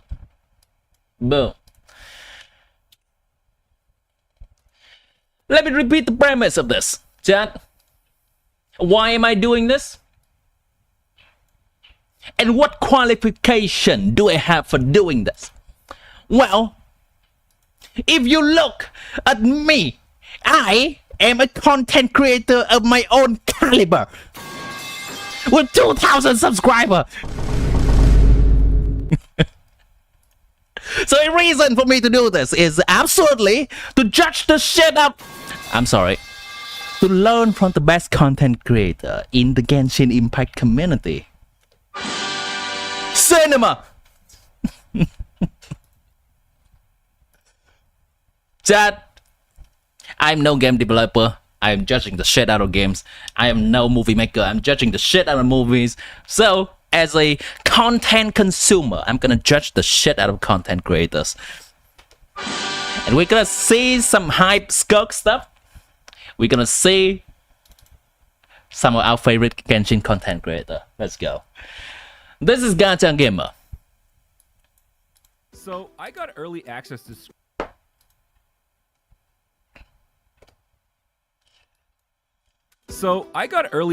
SKIRK, and I'll be honest, we are looking at probably the most broken DPS since Movwika entered the chat. But I'm sure most of you know by now, there's always a catch. And this time around, there's a catch! Oh, that's a cool event. But I'm sure most of you know by now, there's always a catch. And this time around, it's a big one, let me tell you. Which is why I am going to do a massive showcase here of more than 12 teams plus 3 different playstyles and provide you with an honest breakdown of each teammate and how much Hold on, his own caption is covering his text on screen. On-field normals, quick swap burst, and then hybrid. Playstyles. Very cool. And provide you with an honest breakdown of each teammate and how much damage can SKIRK actually deal when she's in free-to-play versus premium. The video has a good intro that introduces us exactly to the content of the video. Quick disclaimer, I made this video with the creator experience server, so footage shown here is subject to change. In fact, we're in a bit of a peculiar situation. Some of the best free-to-play swords, Finale of the Deep and Calamity of Eshu, are not available on this server, and instead, I'll be using Absolution, which actually is like few percent better than Finale, and even weaker than Eshu in certain teams, so... Interesting, I have not looked into Absolution yet. Probably because this thing does not give a passive to SKIRK. Honestly, it's not that big of a deal. Plus, I think it looks pretty on her. Now, as for artifacts, I'll be using Finale of the Deep Galleries set, but I'll it does talk look about pretty. Hunter set, which is about as good or even better sometimes to use than Finale. Finally, normal attack and burst talents are at level 9, while the skill is at level 10, which I'll explain why it's like that later on, and then of course, she's Constellation 0. Okay, so what is up with this Slayer? Well, to put it simply, she's the second character. Gamma Tulek, you gotta go. Alright, see ya. Have a good one. She uses a unique resource system, which can be utilized in 3 different playstyles. On-field normal attack spammer, quick swap burst, and a special hybrid combination of the two. She also heavily relies on the team comp made up of only Cryo and Hydro teammates. In fact, here's a quick example. Barbara, who does nothing in Wait, what was that? What was that? Cryo and Hydro teammates. In fact... What was that? Genshin creator server! What is this? Lawlick? Here's a quick example. Barbara, who does nothing in this team, is actually a better option for SKIRK than C0 Shilonen with Cinder City and Barbara knows something, chat. Barbara knows something. She holds Throwing Tales of Dragon Slayer. Who provides tons of support and buffing, still ends up about 7% weaker than good old Barbara, who just stands there menacingly. I am baiting you here a little bit, and I'll fully explain how this works later in the video, but majority of the time, this will be a legit situation. Anyway, so looking at SKIRK's normal That's inside the volcano, is it? Physical damage look cool, but other than that, you will never want to use these outside of world exploration to finish up a mob or 2. And that's because her true normal attacks will be used when you tap the skill, which allows her to enter the 7-phase flash mode. This is such a shonen name. But yeah, in this mode, she actually gains Cryo Infusion. You'll also notice this bar similar to Night Soul. That she has Night Soul, yeah. And while it lasts... Oh, that is a nice indicator of how many... Which I'll just call N5. How many stacks she has. Charge attack. But aside from a niche function, it's quite terrible in terms of damage. Her design like a certain child, of the stamina bar is just so Night Soul coded. Plunge into her skill mode, but should you use it seriously in combat? Nah. She wants to be a natlan character so bad. Now, the skill can also be held down, which boosts her movement speed and turns SKIRK into a... I did Saurian quest. I did the Saurian quest. I did not see the sky being broken like that. Allows her to hover above water. Was it a location in the Saurian Worm quest that I was missing? One thing I forgot to mention, when in her skill mode, SKIRK essentially has near infinite resistance to interruption. So there's a bigger chance you'll just die with her from all the damage rather than get interrupted. Finally, SKIRK's burst That's pretty good. Is quite simple. You tap the button and it will deliver a massive payload of damage. Oh, and fun fact, while SKIRK needs no regular energy, she still generates 4 cryo particles. But interestingly enough, the particles are generated the moment she deals any source of cryo damage, which includes using her burst. And this is actually useful information. But, is that all there is to SKIRK? In a nutshell, yeah. Well, except for that is... Holy crap, what is this? This is actually very in-depth information that not any... But interestingly enough, anyone would notice. The moment she deals... She generates particle from any instance of cryo damage. Any source of cryo damage, which includes... I would add to this that she... I think I read somewhere that SKIRK would also generate particles from any instance of cryo at all. So if you use Chongyun in the team and have SKIRK does just a regular normal attack and not in her special skill normal attack, she would still generate the particles. Which is something niche, but maybe useful to know. You would? You would? What would you do, Kitana? Using her burst, and I don't think anyone else. You're a particle farmer. You would, okay. All there is to SKIRK.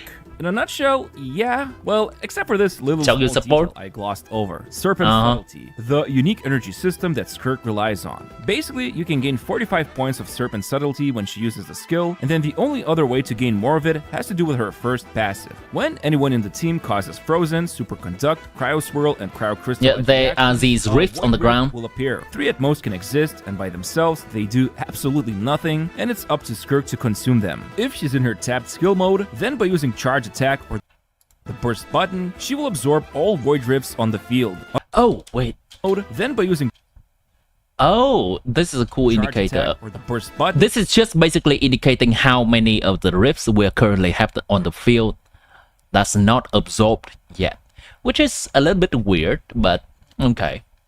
she will absorb all void It's still a cool indicator. Otherwise, she can also absorb them when holding down the skill. And each void rift gives 8 serpent subtlety or 24 at most. Now, this is where we have to talk about immediately. This video is already quite helpful. Void rifts and utilizes serpent subtlety dictates her playstyle. Okay, so starting off with normal attack spamming. By tapping, she gains 45 points, and then usually there will be 3 rifts on the field when setting up the rotation. So the best way to absorb them is by actually tapping the burst button. This is a special burst. It will not deal any damage, and instead, all rifts will be absorbed, and then her next 10 normal attacks will deal increased damage. Plus, for every void rift, it will be increased further. Now, normally, by doing this quick combo of EQ and spamming N5, she will end up with 69 points, and every 1 second consumes 7 serpent subtlety, so this allows her to dish out around 3 5-hit combos, or N5s. However, it's possible more rifts will be created while she's in this mode, so usually she can absorb more. Absorb the rifts somewhere in this combo can result in longer duration, and for my own testing, I can achieve roughly 4 N5s plus N3. But the mode immediately ends 4 and 5. Wait a minute, that's a lot. Left. Hold on. But I'm still gonna need to wait to have SKIRK and test some optimal rotation combos. Right now, for my calculation of SKIRK, I think I have 3 and 5 combos for her. Let me double check. For my SKIRK calculation right now, I am just currently using a... No, that's a 4 and 5. Yeah, that was my second. This is 3 and 5, and then do a charge attack, and then 1 more and 5. We will see whether SKIRK, when she's released, how many of these attacks can she do. And if she can do more attacks, more combos, obviously that's gonna translate into more damage overall. Let's stack a bunch of attack speed on her and see what happens then. Okay, so with 8% attack speed from Big Chunky, this is what's in your kitchen! 2 extra normals. Then with 20% attack speed from Dahlia, this results in that goes help Ari. I'll sit here and watch. Speed from Mika is also extra N5 combo, but easier to achieve. I will jump in when things are dire. 5% to be precise, even though only 6%. And then I'll use the ultimate Skyward Blade, DPC artifact, ultimate Asian slipper. I was zooming around so much, I could almost achieve 5 N5s. Now, is this going to be realistic? For the maxed out attack speed? Nah, I don't think so. You're too scared. Also, please understand that this server is giving me a huge spin. You need some Asian parents I know there's a way to cancel N5, but they use the ultimate slipper. Best to see the differences. So none insects shall survive. And there are more here for anecdotal purposes. However, I do believe Dahlia or Mika providing that attack speed boost ends up as a decent teammate option for SKIRK, because that extra N5 is actually quite powerful. But yeah, long story short, this is the standard combo. Mega usable, which can then be extended outside of physical team. For charge attacks if more void rifts. I'm actually building Mega for SKIRK. Over to the burst playstyle, it requires 50 serpent subtlety. However, you might have noticed that when tapping, the points immediately start decreasing. One thing that I am having a gripe with this is that Gacha Gamer is not having a you will want to hold down the skill chapter system or timestamp thing over here. So I have no idea what is coming up. However, for every point after 50, the burst's damage will be improved. What is this? Content creator basic? And come on, let me tell you, come on, Gacha Gamer. Damage is as big as my depth from Gacha Gaming. Seriously, you want to make sure to absorb at minimum 2 void rifts before using the burst, if you want to witness some spectacular damage fireworks. Anyway, let's talk about the last playstyle. High during skill mode is a big chunk. Yep. All right, we gotta swap around a little bit. Points are preserved from hold skill, which is something you can also do in open world by fully stacking the points and then using the hybrid playstyle to quickly farm those Mona with Thrilling Tales weapon, or also known as TTDS, while she's also equipped with Noblesse. However, the upcoming anniversary will allow you to pick one of the standard 5 stars. So let's just say Mona is about to be a free-to-play option. And with this team in a burst playstyle, SKIRK is able to deliver about 850k damage, so pretty impressive already. However, if we go into normal attack playstyle, then she's able to dish out roughly 1.2-1.3 million damage. And when looking at total motion value and duration of both of these playstyles, they actually end up on about similar potential, with normal attack spamming coming out on the top. I think he's actually doing some calculation in the background rather than just looking at the numbers on the screen, which I do appreciate. Hold on, why does amazing for burst, and also I could improve the number TTDS. Why does SKIRK look so different when standing amongst the other characters? Am I the only one that sees this?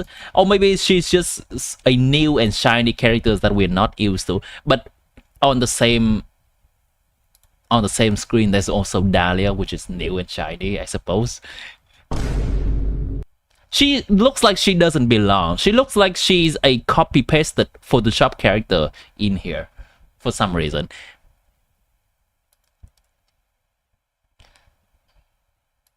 Further for normal attacks of using Dahlia and Calamity of Escher's sword, but alas, I don't have the sword on this server. But what happens? Alright. With Escoffier and Furina. Call back the slippers, Dad. Tell you that. The burst ends up dealing about 1.4 million damage. Jesus so that's Christ. like 60% more than with free-to-play. Hold on. Is Mona actually gonna have an use? Hold on. Yeah, you know what? Mona buff is so short and usually that is not useful at all. But maybe in a SKIRK Nook burst playstyle, she could be a viable option. At least in the overall. Because in the overall, things can just die very fast. So what I see is that SKIRK has a lot of quality of life when it comes to just exploring in the overworld, because she can zoom around fast in her skill set, in special skill set, and she can stack her energy quite fast in the overworld, which is nothing to scoff at. It's still quality of life. Comp, and then the C4 Mona is good for SKIRK. Ends up dealing around 60 to 70% more damage, so Escoffier gaming, right? But look, this is just numbers pumping for SKIRK only. Let's not forget that both Furina and Escoffier also deliver a sizable amount of off-field damage. And sure, I did notice I was using signatures both on Furina and Escoffier, so we could knock away around 5 to 10% extra damage that SKIRK would otherwise cause. But long story short, these two units absolutely elevate SKIRK's performance to the point that it almost seems unfair if you ask me. Why is it keep using that? Furina isn't that big of a deal as not having Escoffier, since more or less, she's the best resistance shredder. And then of course, with Furina, she can help build up fanfare quickly. Oh, and here's SKIRK's signature sword showcase. You can see the damage difference here. Of course, it's going to be a lot higher. It's a signature weapon, and a beautiful one at that. In fact, it even has a different visual look when compared to using any other sword. Really? Hold on. In fact, it even has a different... It's the same. Wait, it's the same. Different visual look when compared to using... Am I missing anything? It's the same. Any other sword. Okay.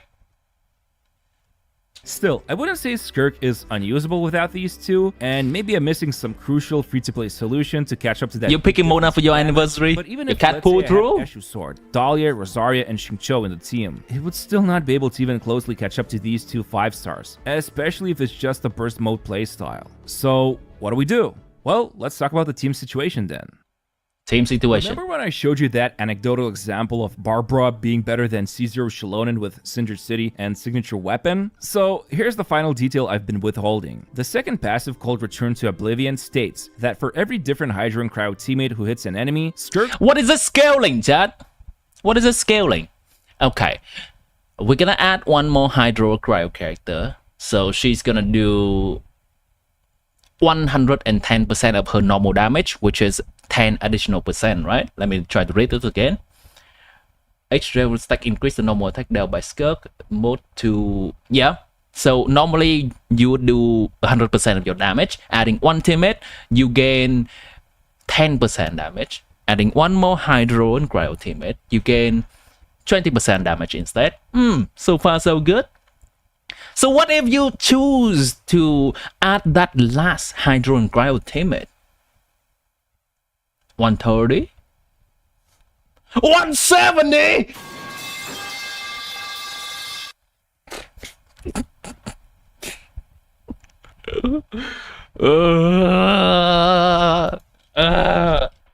This has the same energy as this, chat. Same energy as this. 5%, 10%, 15%, 55%!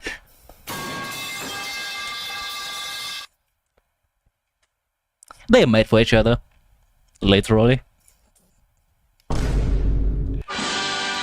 burst and normal attacks during skill mode will receive the following damage boost. Now, what we're looking at is more or less a multiplier, not additive damage boost. So that final third boost is actually going to multiply 1.6 times damage increase for burst and 1.7 times damage increase for normals. That is insane. And yeah, 70 NB, they should have made it 80. Specific team even better.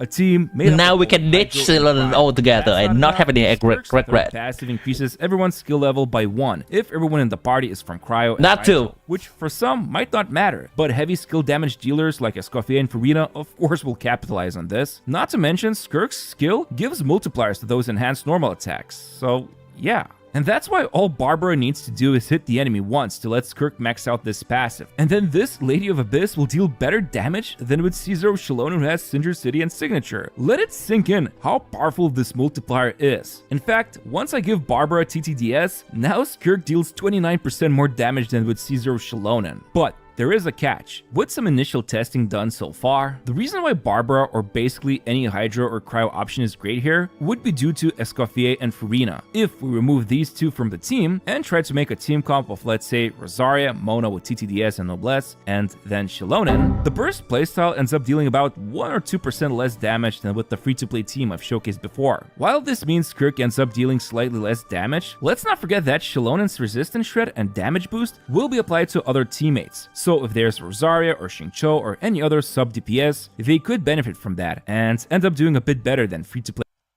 comp. And you could also swap out Shallonen with Kazuha, who will then provide grouping and similar buffs. Although, so far, I would still say in like 95% of teams I've tested, it's simply better to go with full Hydro and Cryo composition. But what about the other archetypes, like Melt? Well, SKIRK's Cryo application is actually pretty mid, and while she can melt some of her hits or even the burst, it's just not as good as a full Hydro and Cryo team. Same goes for something like Hyperbloom. I mean, yeah, you can play it in a team like this, SKIRK Hyperbloom, let's go. But SKIRK will be essentially Grass? I mean, let's hey, go. It's a free world. Do what makes you happy. But let's stop pretending here. The time has finally come. You came crawling back to the Hydro and Cryo team superiority. Now what? Well, let's start with the meta situation. Let's say you have Escoffier and Farina. The 4th slot is then left for the big 5 to duke it out. Mona, Shenhe, Sitlali, Yelan, and Mulani. We already saw how super solid Mona is. Great pick for massive damage showcases and super... Yeah, that's cool. Okay, thanks for that information. Let's skip around a little bit. Yeah, Yelan Xingqiu, sure. Yeah, basically this is talking about the last slot. Let's skip to the conclusion here. Okay, we kind of... Provided SKIRK is using Calamity of Eshu and normal attack. We're okay with those. Another situation is Crystal Clear. At least she has 2 superb free-to-play weapon options. Like I said, the 5-star Absolution I've showcased in this video, it's about as good as Finale of the Deep, and even weaker in shield teams with Calamity of Eshu. So that's pretty cool, but other than that, yeah, with the premium team and hybrid playstyle, I'd say she's definitely up there with the most powerful 6.0 new reaction meta just is the most powerful. I can't wait. Game, but again, only if we assume Escoffier and Farina are in the team. I know a lot of videos will be posted on reaction stuff has been sitting in the background for a bit, so transformation reaction. But there's a 99% chance it's going to be her using those 2 premium supports, unless I missed out on some super secret tech where SKIRK can demolish everything in a completely different team. Anyway, thanks for watching, and hope you enjoyed the video. As always, I'd appreciate if you could press the like button and subscribe to my channel. Alright, that's the video, Chad. That's from Gacha Gamer, early access video. Let's do the tier listing. Snipe, Gacha Gamer, yeah. Save that. Gacha Gamer in. And then I'm gonna add Gacha Gamer to this. Choose file. Desktop. Gacha Gamer. Boom. We're gonna make 2 lists. 2 tier lists. You know, it's a little bit difficult, I think. What will be the tier name for these? I want to make 2 tier lists, one for useful information and one for hyping up. I think this one is falling more on the useful side rather than the hyping style, more hyping thing. 6.3 meta is Columnar, right? That's all speculation. You can choose to believe the speculation. You can choose not to. It's so far out. So in terms of hype, let's see. Giga hype.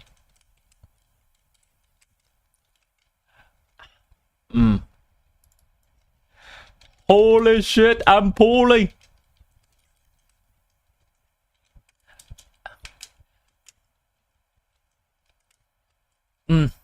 Holy shit, I'm getting in that. Hype. This one is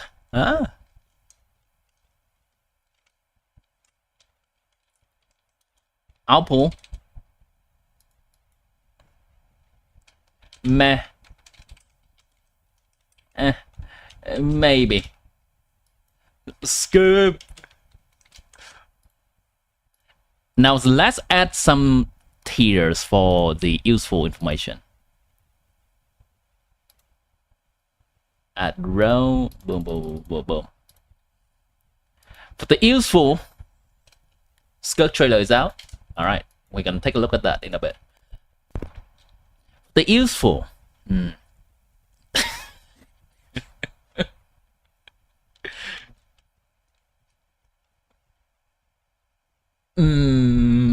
What would be some funny tier names for the useful tier list, chat? She's only a few days away, indeed. Next Wednesday is when SKIRK's gonna come out, and that is 5 days away. 5 days away. She's almost here.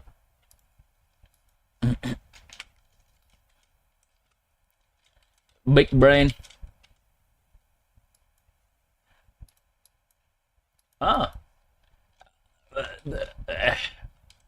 Kind of helpful.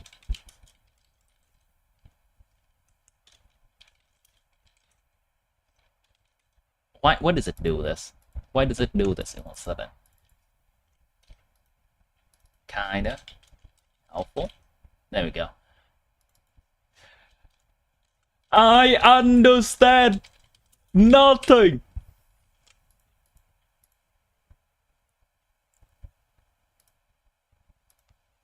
Delete.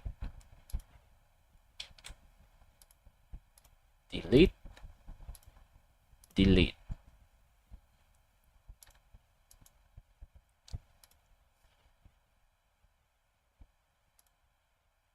That's good enough. Boom.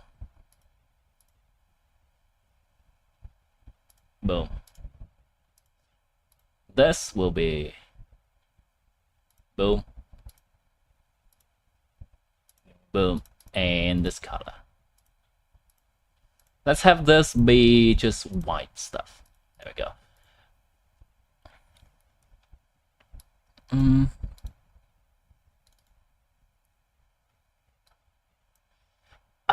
Fuck it, I cannot make two lists. No. Okay. I have to make another list.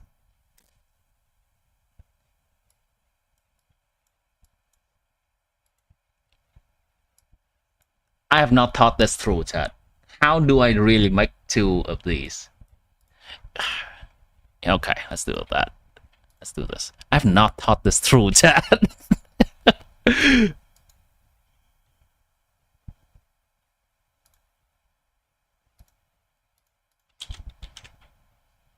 we go. Now I have two of Gacha Gamer. Easy clap. Okay, so this video, I think, is big brain. It has very useful information from Gacha Gamer regarding the particles, regarding the teams. But in terms of hyping, I'm gonna say it's in the maybe territory. It's more of a helpful video, and because you're gonna see this coming quite hand in hand, because the more information we give on SKIRK, it's gonna be slightly less hype, because people are gonna realize that she is quite dependent on certain characters to do good numbers. Let's see if there's any content creator that can achieve both of this, still giving big brain information and keeping the hype. We're gonna see. You going to sleep? Right. Daniel, have a good one. Make one tier list first and then rename your tier after you're done with one tier. Yeah, it's fine. I got it. Thank you, Widow. I got it. We're gonna watch one more SKIRK video. Bran is here. Let's watch it before we look at the SKIRK trailer. Bro, after watching the 5.7 live stream and seeing SKIRK in action, I've been so excited to be able to try. Everyone missed to hear me out. You can go back into the stream. For letting me try her early. Today I've got the opportunity to be able to show you guys. This seems to be a slightly different style of Bran video than usual. I think normally he has a small camera of his because he's also streaming. I think this one is specifically made with a green screen for the video. From C0 all the way up to C6. But first, let's start off with some cool little details, shall we? First off, I do want to show you all the Skull Kinich for Spiral Abyss, free-to-play team, no Escofia, no Escofia, no SKIRK. Through the air, leaving this crack in space and time. Looks absolutely sick. And then the second one's quite similar. Now, should specify that this is only because this is a question for Spiral Abyss, which is a difficult game content. So, I would say, no Escovia, and SKIRK will not performing in Spiral Abyss. But there are also many reasons to get a character. Similar to like Farina and Arlecchino, where Genshin Impact, he's on the list. Sits on while holding a crystal. Really good for photo opportunities and stuff, and she looks great. Now, if you see here, a normal attack performs up to 5 consecutive strikes in a row. Take a quick look and see what this looks like. Oh my god, dude. Bro, I love how it transforms into a twin blade. For the charge attack, she just yoinks the twin blade right in front of her, doing a little spin. And then we'll switch to Dahlia here to be able to show you the plunge attack. Diving straight down with the twin blade. Animations are really good. Now, since SKIRK doesn't really use a typical... Not gonna lie, why... For some reason, this man's video is giving me some vibe of some random ad where there is some gameplay and there is someone on screen just sprouting random commentaries about that gameplay. Is he actually playing? System. Let's take a look at this real quick. A skill has 2 different modes, a tap and a hold. If you tap it, you get 45 Serpent Subtlety, which is the energy. You have Farina and Escovia, that's enough. Flash mode. Holding it gives you interruption resistance that makes you move super quick. Let's see what this looks like. Let's see what the plunge looks. Bran was on vacation recently, so maybe that's why the style is different. Yeah, probably. Maybe he's playing...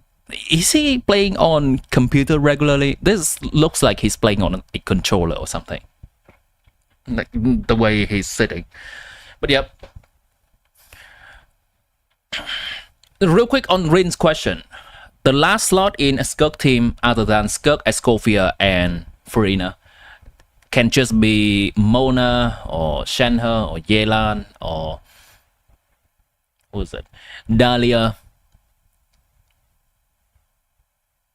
Some other characters, Sidlali.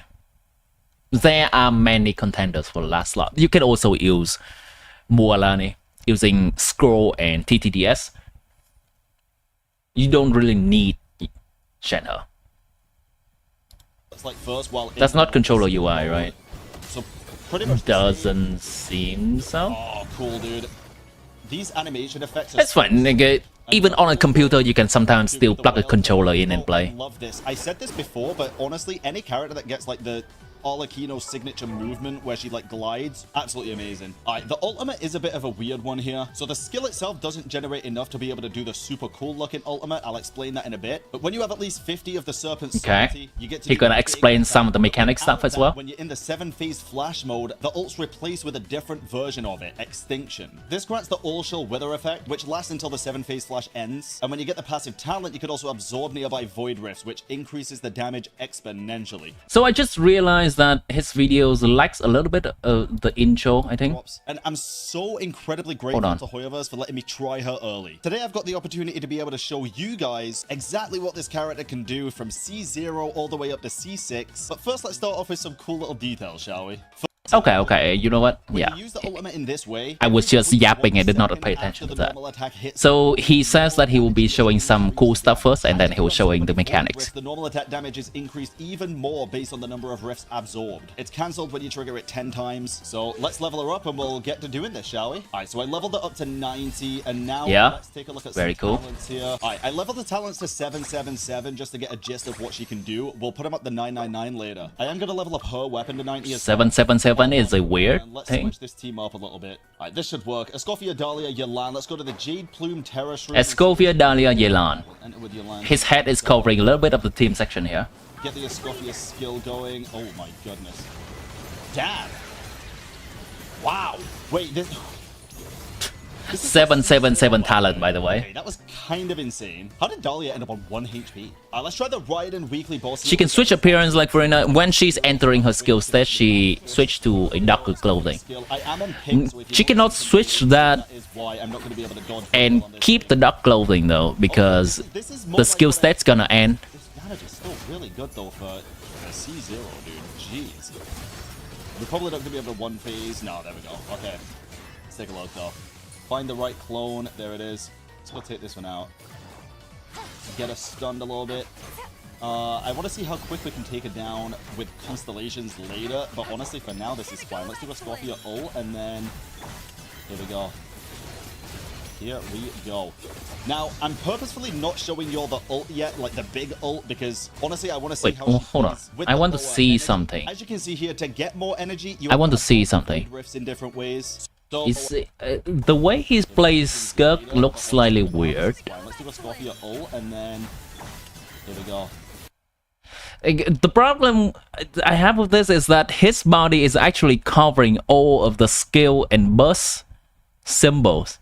I cannot really see whether he's using skill or burst. And because this is such a new character, I cannot really tell whether which one he's using. But honestly, for now, this is fine. I'm not familiar with the animation yet. Here we go. Okay, so that's the problem I have, right? Man. He is not absorbing this void rift over here. I'm not sure if you can see it through my UI. There is a void rift over here that he's just not absorbing for SKIRK, which does increase her field time and a little bit of damage, I think. Now, I'm purposefully not showing you all the ult yet, like the big ult, because honestly, I don't think he's even using the mini ult at all, mini burst at all, because using the mini burst would immediately absorb this thing.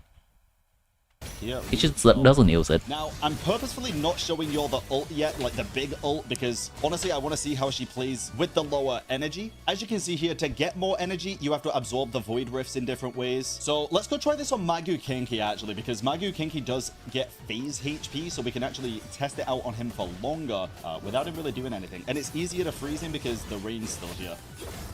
So let's take a look. Let's go. Get some void rifts. Yeah, he got the rifts. Nice. Here in a second.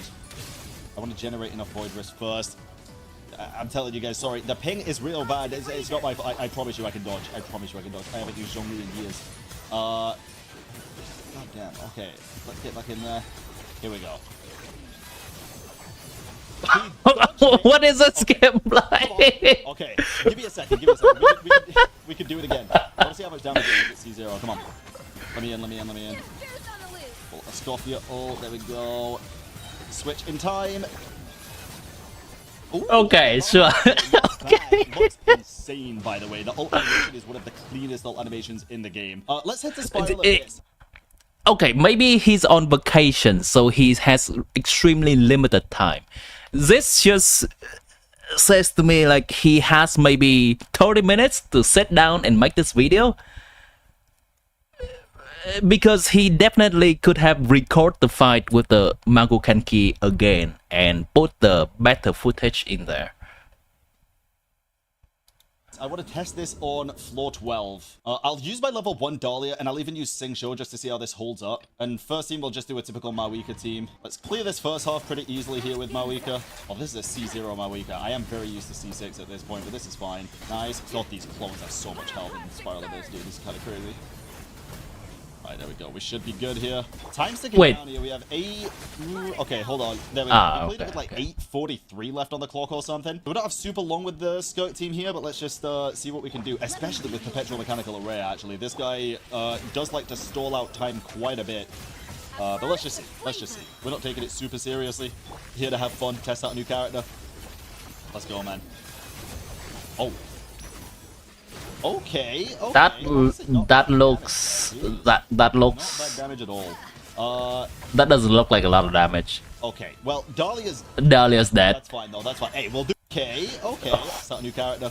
Call something. We don't have super long with the SKIRK team here, but let's just see what we can do, especially with Perpetual Mechanical Array, actually. This guy does like to stall out time quite a bit. But let's just see. We're not taking it super seriously. Here to have fun, test out a new character. Let's go, man. Oh. New character. Let's just see. We're not taking it super seriously.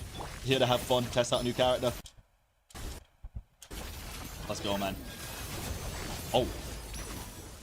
Okay. Honestly, not bad damage there. Jeez. Not bad damage at all. That's the new Abyss, yes. That's the 5.7 Abyss. Dead. That's fine, though. That's fine. Hey, we'll do this with a 3-man team, I'm telling you. We'll do this with a 3-man team. Let me try and do this properly with SKIRK here, though. Kind of hard to get used to using her. I do prefer this mode of the ultimate, though, I think. Use the skill and then use the ultimate without it being full energy to get the extra damage there. I think it's just more fun. It's like enhanced attacks. Wow.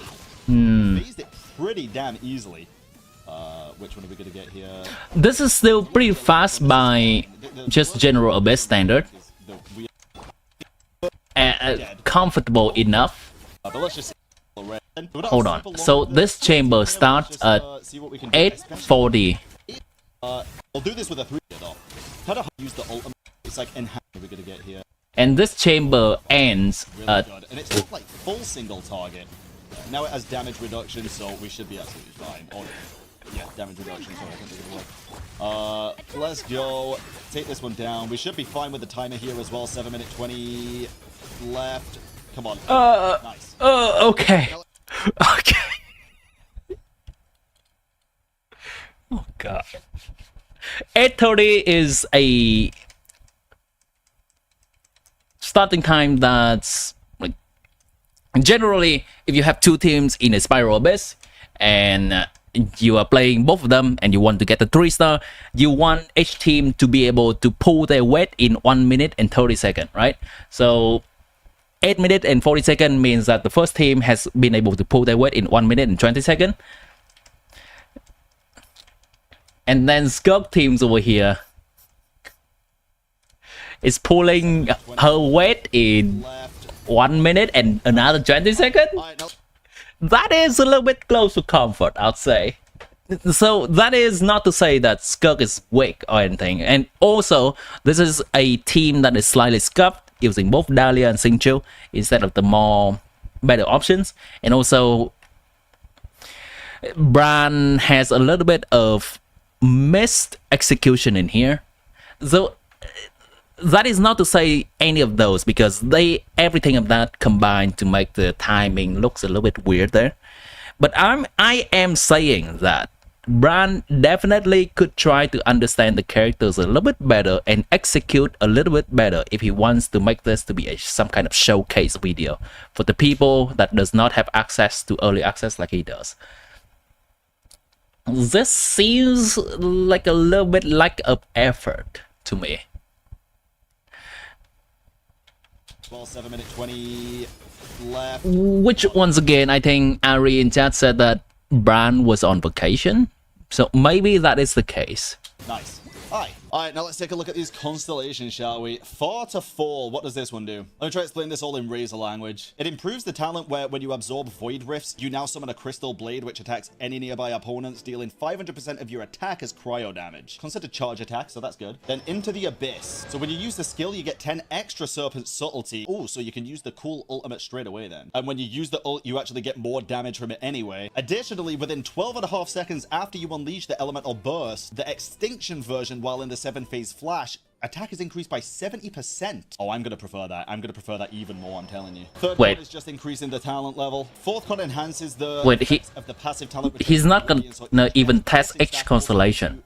An attack increase. He's just immediately going all the way to C6. Talent increase. And then C6 is a whole library, dude. Wow. So now Void Rifts that you absorb using the passive talent grant you 1 Havoc Sever stack. When you consume them, you do coordinated attacks and decrease damage you take while in the 7-phase flash mode, which is the skill, and they last for 15 seconds. 3 stacks max. Okay, brilliant. So when you use the Elemental Burst, the big one, you consume the stacks to initiate coordinated attacks. With each Sever stack, you deal 750% of SKIRK's attack as cryo damage. I love attack scaling characters, dude. And it's considered burst damage. Brilliant. And then when you use normal attacks in 7-phase flash mode, a stack is stack's consumed whenever the 3rd or 5th sequence attacks hit opponents to launch 3 coordinated attacks. Bro, I think I prefer the place. But just C6 my way to make this easy. Hold on. Alright, there. Big ultimate time. Oh, that's a lot better, but phase, dude. for a C6 character, that's Every alright. C6 character does a ton of damage, but I don't know whether he's executing things correctly or not. that is insane. I do want to see it at the Raiden weekly boss though, like I said earlier. Pre-farmed energy. Use it now. Damn, dude! That's so much burst damage. That is so much burst damage. That is insane. Alright, one more test. We are gonna level up the talents to 999 here. I have Wait, what? Wait, what? That is insane. Alright, one more test. We are gonna level up the talents to 999 here. He activated C6 before he levels up the talent to 999. It was still 777 this whole time. I'm sorry. Wait, what the? So the C0 testing was not informative at all because the talent was not 999. Okay. Okay. This is me, chat.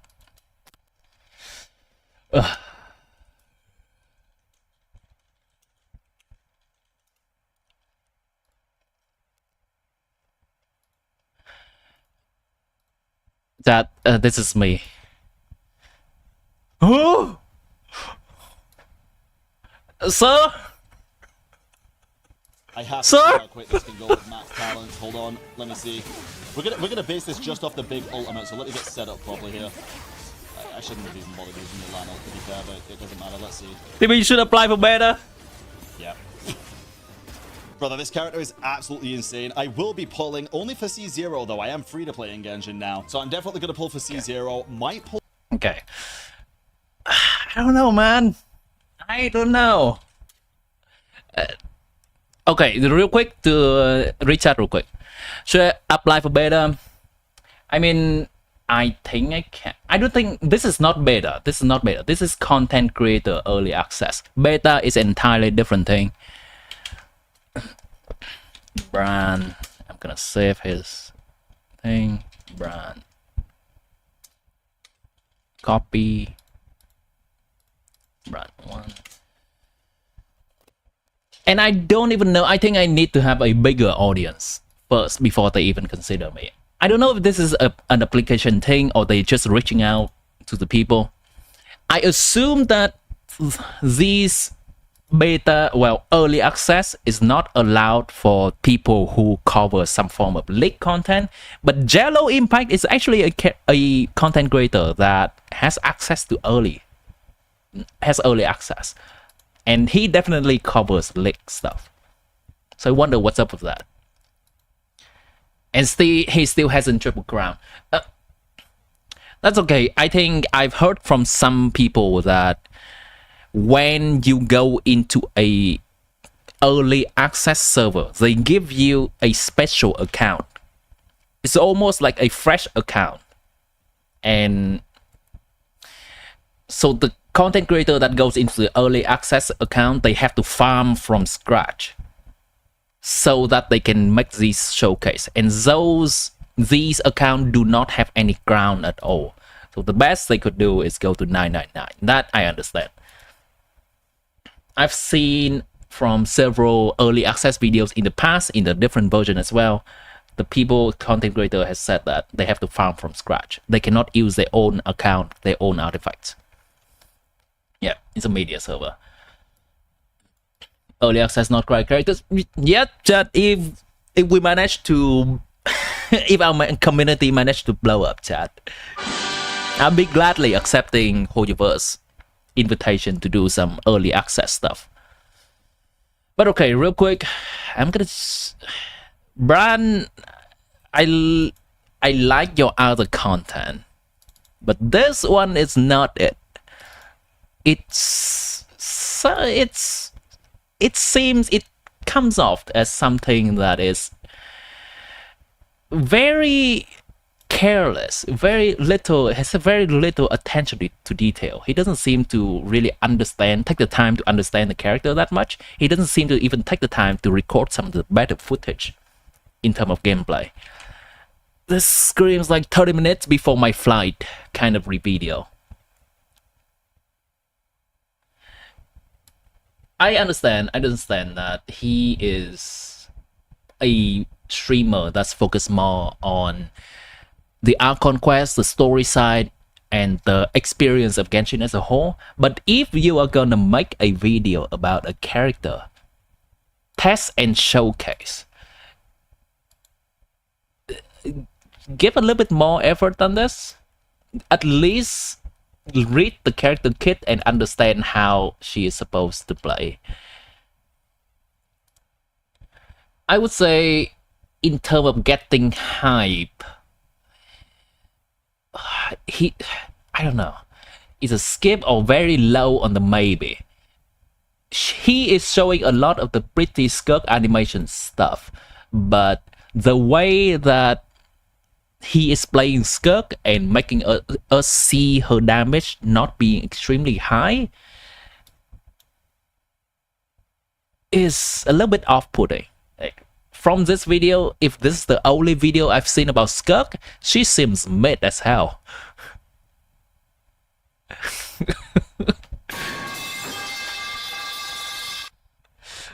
I understand nothing in the well force. I understand nothing. Oh, God no. Oh, sure. Everyone spread good word of the mouth. Once again, I feel like I should say this. This is not a shade throw onto Bran as a content creator as a whole, but this is definitely a shade throwing at this particular video that Bran makes. The amount of effort or lack thereof is quite showing in here. And one more thing I would repeat again, that his camera being here, blocking entirely the symbol or the UI icons of SKIRK's skill and burst is... What was the word for it? It's triggering me.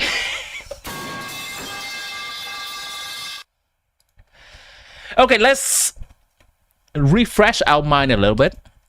I think someone says that SKIRK trailer is out, so we're gonna watch SKIRK trailer and then we're gonna watch a few more of these videos from content creators regarding SKIRK stuff. This is collected miscellany. This is not trailer. Are people mixing it up? No, this is a collected miscellany. Okay, you know what, chat, hold on. This is actually good. We're gonna see. This is not a teaser. Collected miscellany is a video talking about the mechanics of the new character. We're gonna see how Hoyoverse is presenting the new characters and explaining about them. Okay, this is gonna be our baseline. Okay, this is gonna be our baseline to judge all the other content creators' video on SKIRK Early Access. This is actually amazing for our purpose right now. So the collected miscellany has always been a video where there's a little bit of hyping, there's a little bit lore behind it, but mostly it is about explaining how a character works and how we're supposed to play them. Draco, aka Draco, from Twitch. SKIRK is... you know what? I'm gonna refrain from saying it. I'm gonna refrain from giving my opinion, and because we have a lot more content creators to go through. We'll see what their opinions are.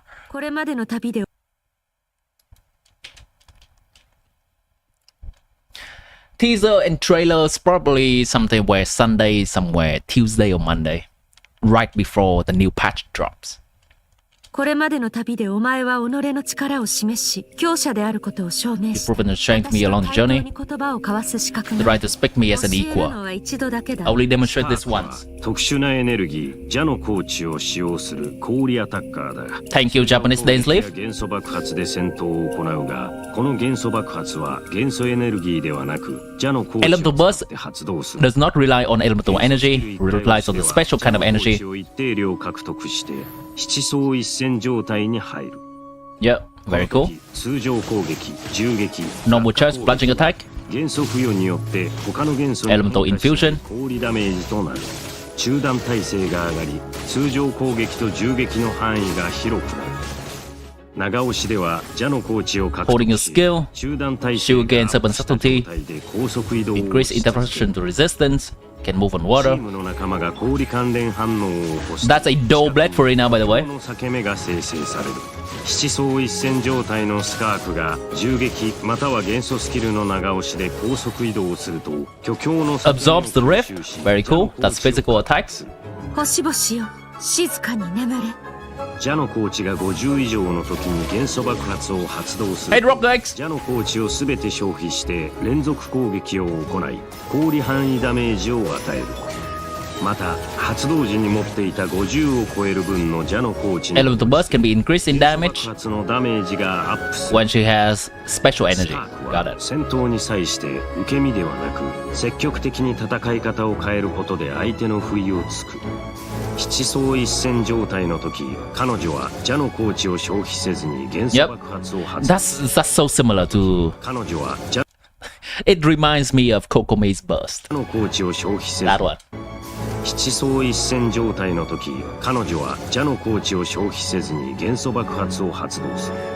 この場合周囲の一定範囲内にある She fighting! The treasure hunter is still standing! の通常攻撃のダメージが Have a little taste! 水または氷キャラの仲間と協力して戦うとスカークの元素爆発および七相一戦モードでの通常攻撃のダメージが上がる。I adore the fact that you're committing to the bit. Also, welcome into the stream. Hope you have a good time. よく知っているはずだ。 You're gonna see volunteers? I will see. I mean, we're gonna go through all the content creator early access video. それぞれの元素スキルレベルが1上がる。 Yep, very cool. スカークは戦闘に長けており Talking about the passive, increasing skill, talent level. 仲間の協力のもと元素スキルの1回落ちで敵に攻撃を仕掛け続け銃撃と元素爆発をタイミングよく発動することで巨強の裂け目を吸収し凄まじい構成で敵を The battlefield with ferocious. また元素スキルの長押しでフィールド上にある巨強の裂け目を吸 Whole 収し skill 余った邪の to 高地 absorb the で rift. 元素爆発を発動して目の前の敵を粉砕する。俺から見たスルトロッチは決して死にはなれそうに Never ない believed Sukutogi was cut out to be a だから teacher. 今まで通り Huh, wait, what are these cameos? 兄の予言が実証されると俺の運命に対する Found 不 myself 満はさらに resenting fate all the more. 幸い今のところスカークは極悪鬼の悪い部分を受け継いでいないようでほっとした。 Wow. しかし幸いと言えるのはそこだけだ。 Nothing 多 more. くが運命から逃れよう Many とす struggle to る一 escape 方 the で fate. 生き残るため Struggle to その survive. 束縛に自ら足を踏み入れる者もいる。これは不可抗力なのだ。 Inevitable この先 of も joy. こうした馬鹿げたことは起こ What り the 続 future ける。 holds, perhaps more of 俺 such はまだい irony ろんな lies 問いの ahead. 答えを探 Many している。 questions, 貴 you 様も still その seek はずだ。 answers. Sure you do 今 too. 回はここまでにして For お now, こう。 let us あ leave と it の at こと that. はまた会う時に。 The next time we meet, we have more to discuss. This is Dainsleif talking about SKIRK, and we've seen that SKIRK and Dainsleif has met from the previous video we've seen. For the Lord of the Night! Chat is just quoting characters quote at this point in chat. Throwing abilities! Wretched vermin! Cry louder! Probably. Wonder remains, probably. Not me! Not me!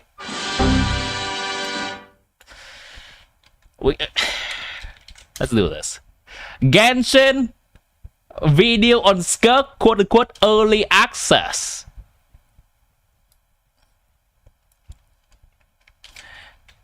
Genshin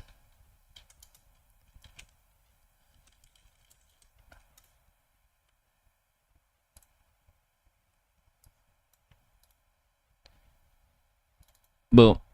And boom. In terms of helpfulness, it is actually big brain. They are explaining everything without even give a single numbers on screen. With 4 minutes, they managed to explain a lot more than potentially some 10 minutes video. Granted, these are the people that makes the game and understand these characters, so they know what to write in the script.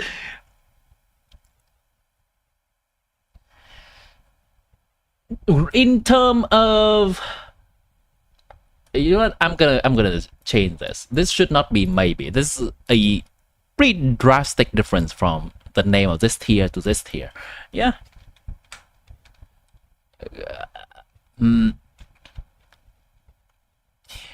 Attempting, trying a 50-50. That seems reasonable, right? Seems reasonable.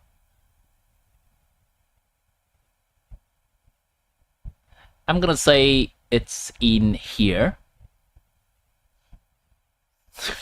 I'm sorry, Brad. I'm sorry, Brad.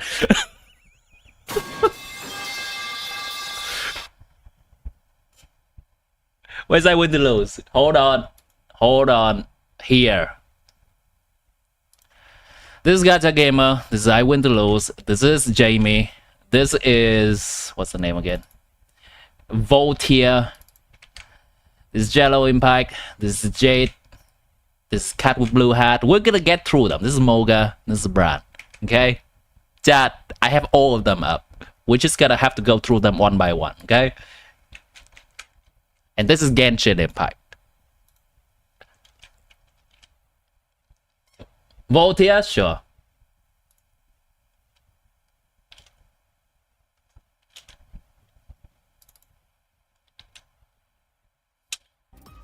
Alright, let me just... So I was able to try out SKIRK early, and playing her was hands down one of the most fun I've had with Genshin so far. Besides being able to slash down enemies with her flashy attacks, SKIRK also has 2 different playstyles, with the first being normal attack centric, like Pyroclastic Charge! Enemies in quick succession. Inazuma shines eternal! To fight the more challenging opponents, with a big damage elemental burst.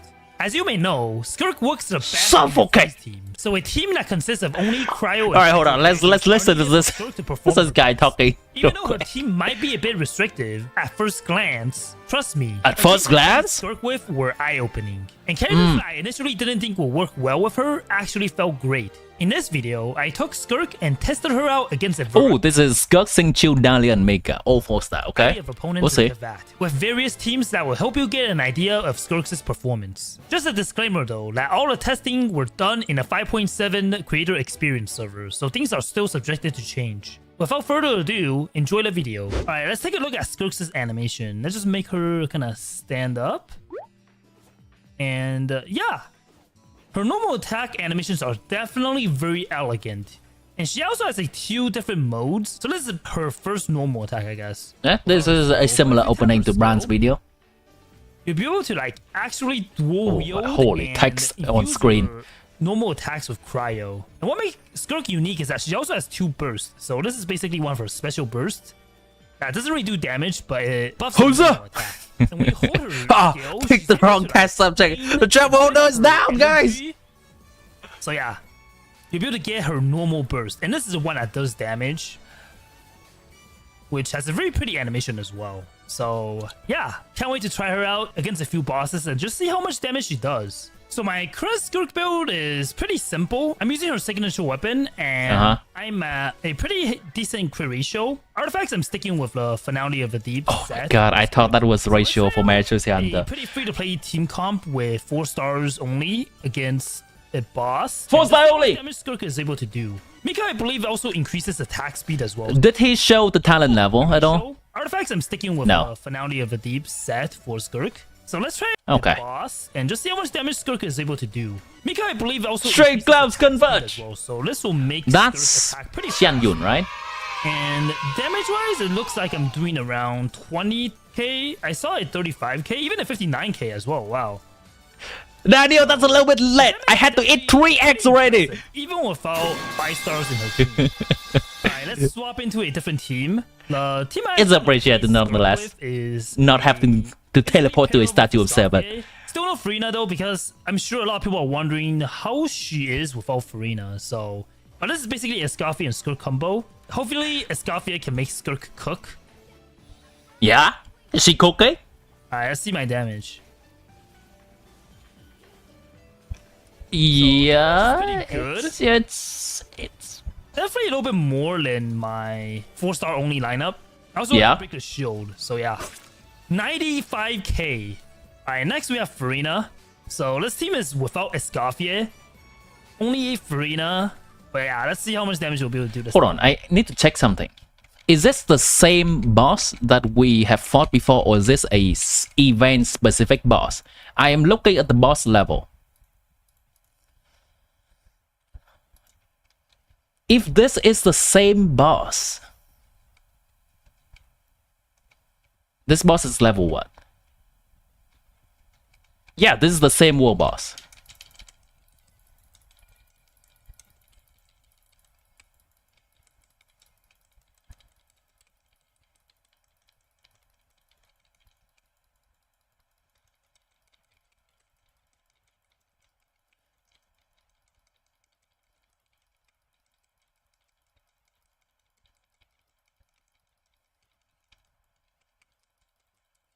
Okay, how long was that, Chad?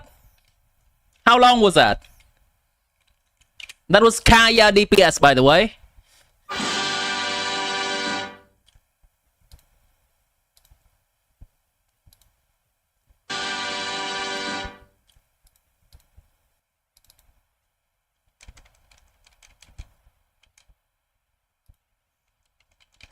All right, we're gonna have a scientific comparison, okay, Chad? Converge.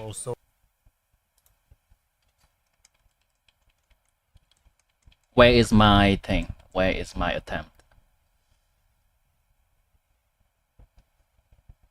It's a little bit hard. I'm gonna try to put a clock on my second monitor. Where's the clock? Where's the clock?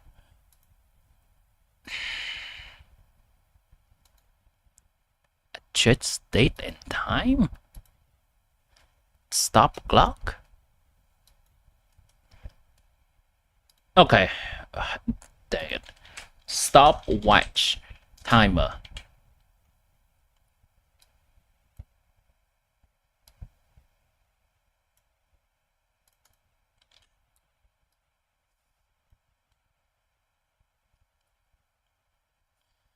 We'll see how long Kaya DPS is able to beat this boss.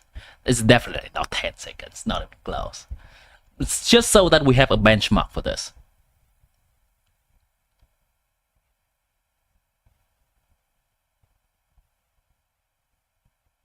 "27 seconds.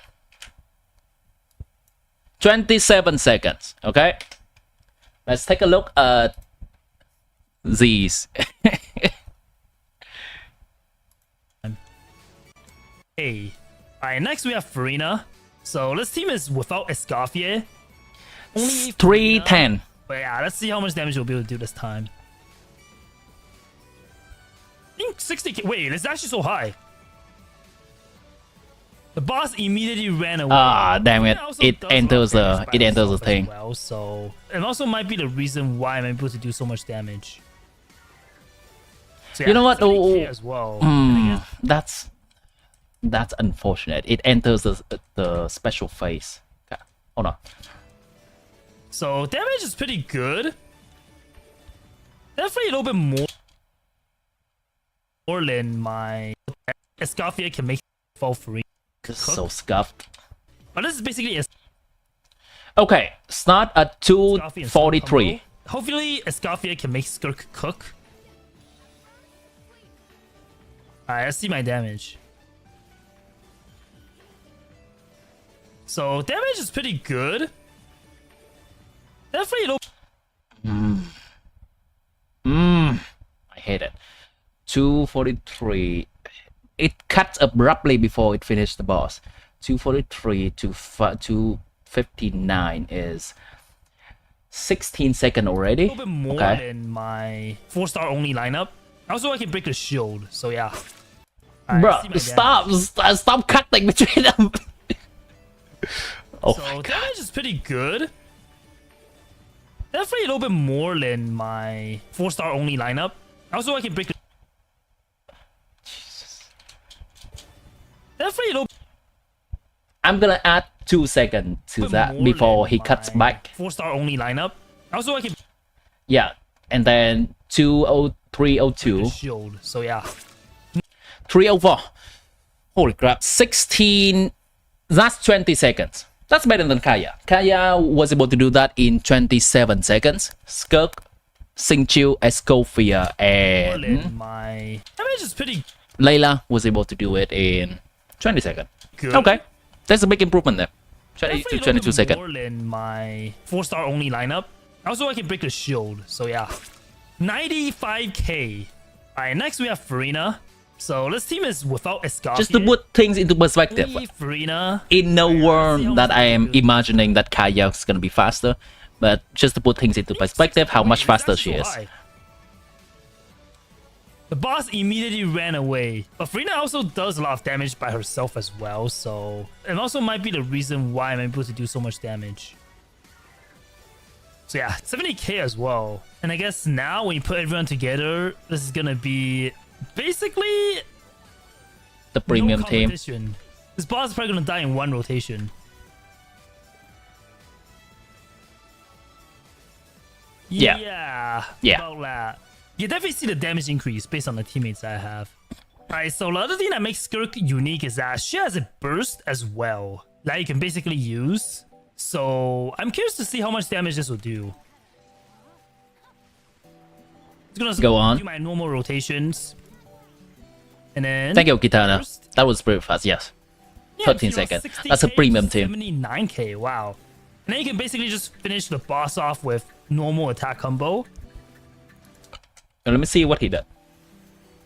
Yeah, I'm seeing around 6.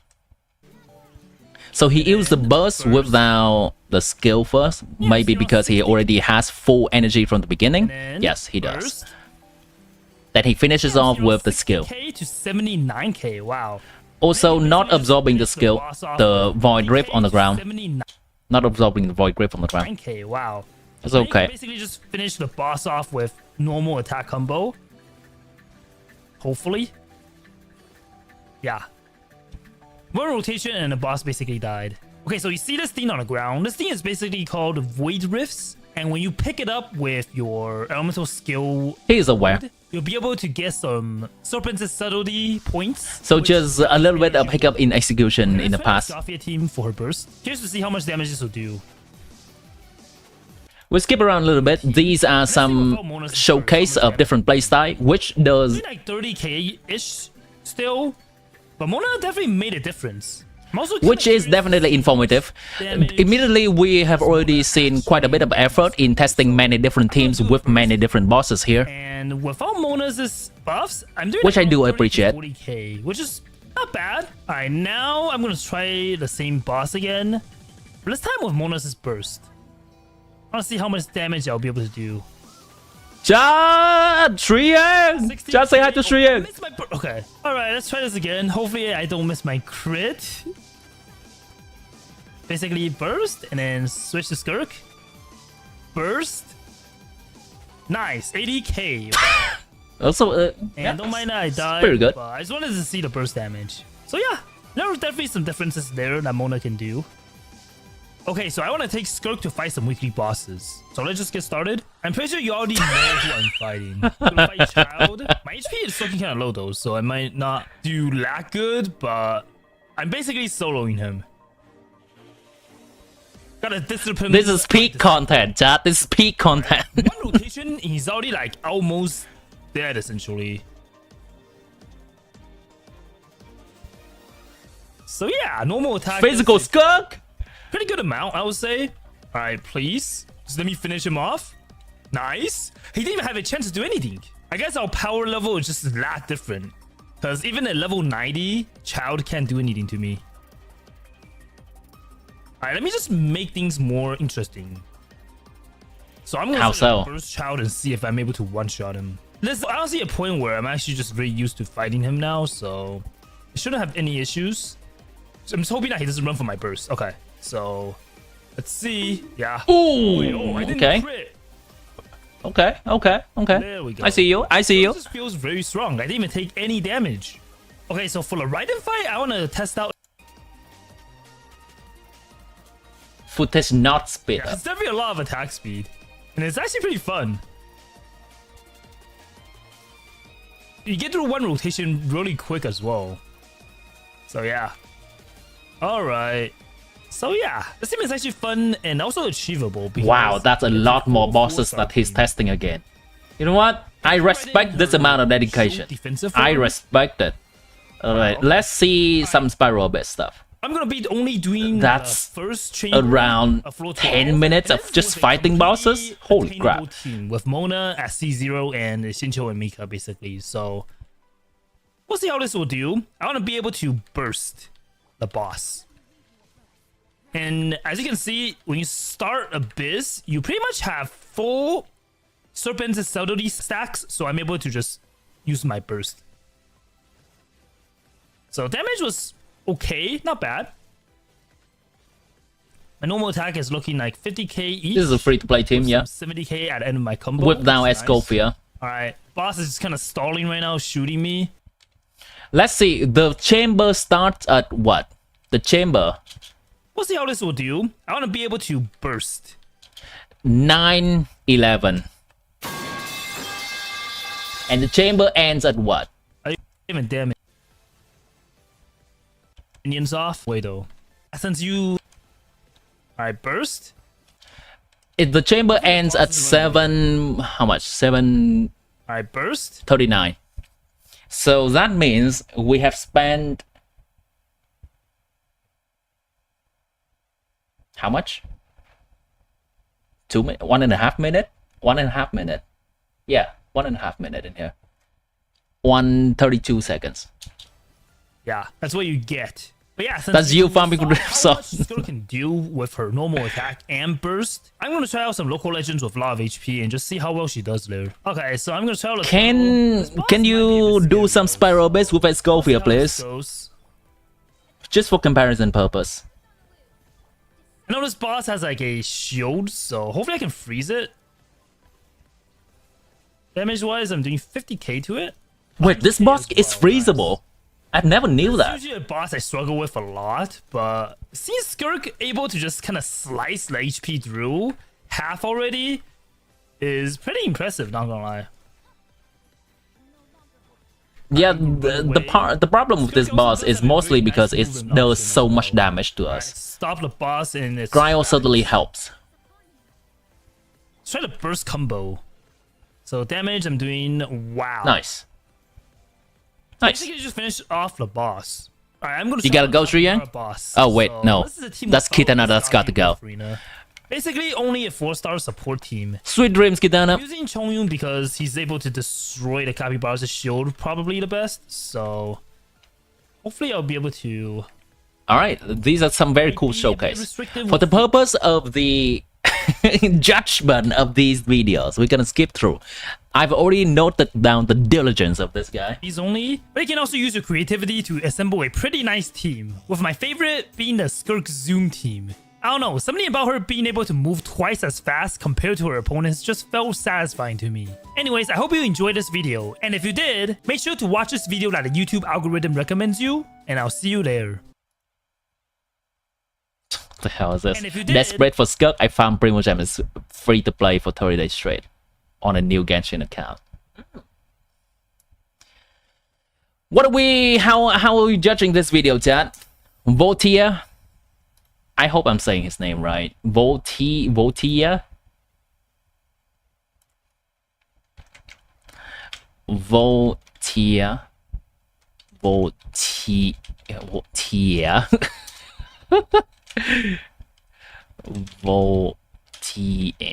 Yeah, okay. Good enough. Tier list. Oh no. Let's get over here. Boom. Boom.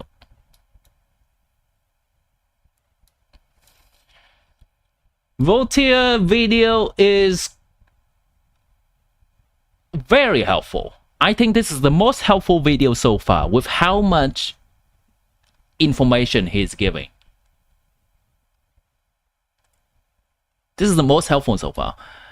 In terms of polling, I think that it is pretty comfortably in the lead for the video so far. There is none of the videos that is really getting me so hyped for this character. I don't know what it is that has to be in the video, but none of the videos giving me that. Maybe I'm just a little bit too harsh on everyone. This was a good video. Have you cleared some doubts, especially fights without Escovia? Yeah, it was a good video. It's extremely big brain when it comes to this. I think, you know what? I am willing to just bring the official collected miscellany video down a little, because this video actually only show how SKIRK's ability works, but not showing her numbers and not specifically showing her performance with and without Escovia. I'm gonna drop this down here.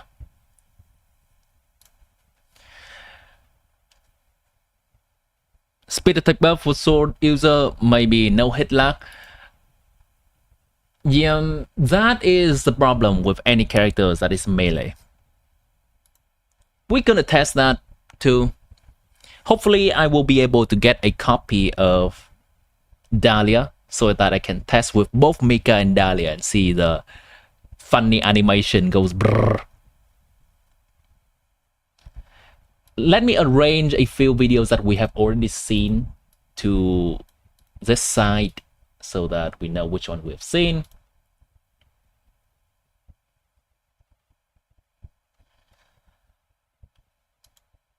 This is a video from Cat with Blue Hat. Let's change things up a little bit. I know Cat with Blue Hat is a content creator that does not talk.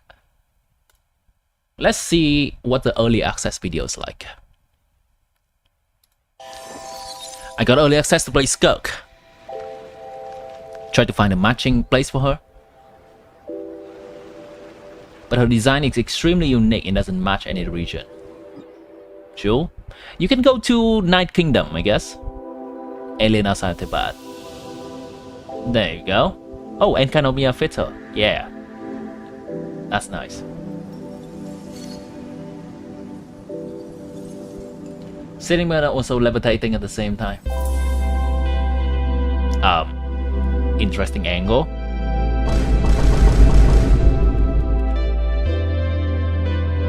Animated outfit. Don't remember anyone in Genshin having animated outfit before. Escovia.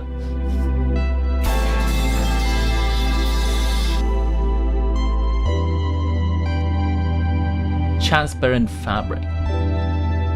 I don't know. Can look away from her. What is this video? Legs! Legs for days!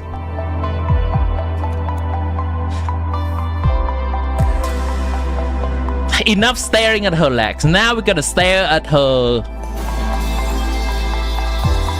Two big reasons to pull.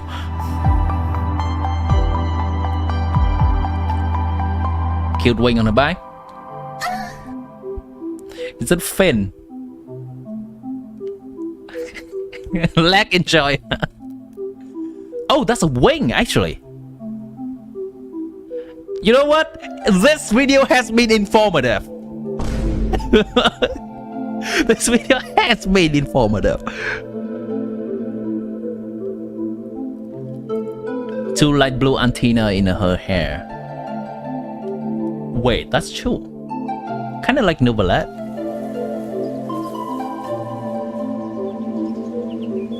You know what? I don't care. This video has been informative. None of the early access content creators have been pointing this out.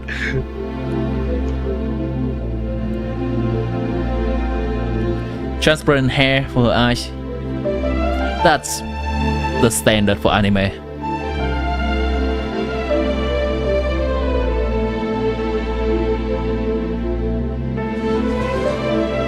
I never noticed that before though. I know that is a standard for a lot of anime stuff.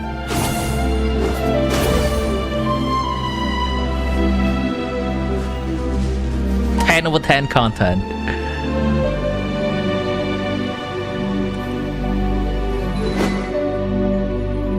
It looks different when used by others compared to SKIRK.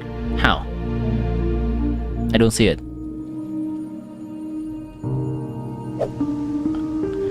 Didn't notice this before, but SKIRK seems to have a new height model. Is it? Oh! She's taller than Shang. Yeah, she's quite a bit taller. Bit shorter than tall female. Okay, hold on.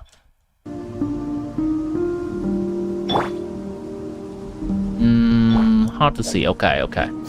Interesting. So she's in the middle of the medium height and the tall female model.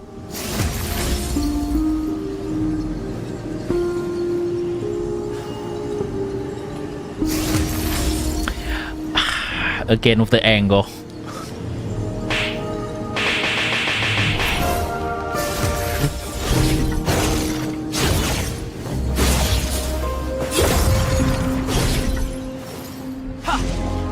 Chai dual wheels, he learns it from his master.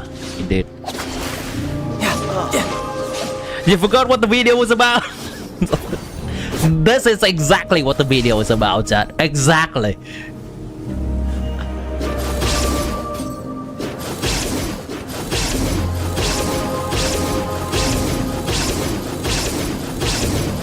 How many times can you spam this? Oh, okay. Nice. That's a special one. I think its range is a little bit bigger.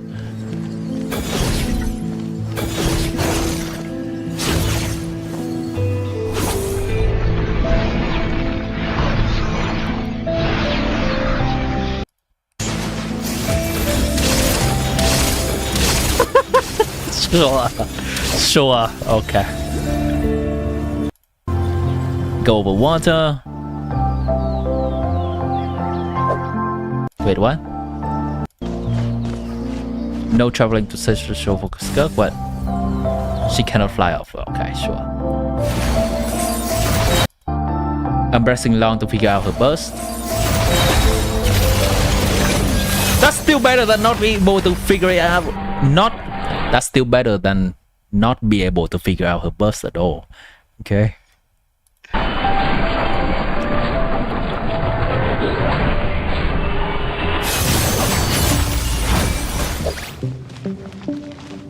That's all the time you had? She glows in the dark, she. Oh yeah, her limbs kind of glows in the dark.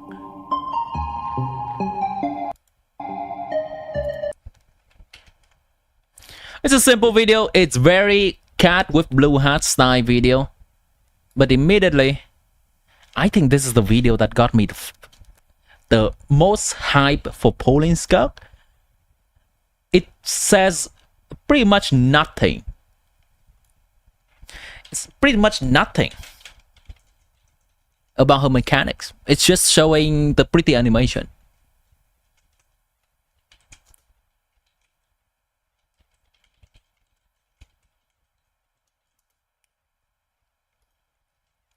Only thing missing is the Chai SKIRK similarities. It's an atrocious skill cooldown.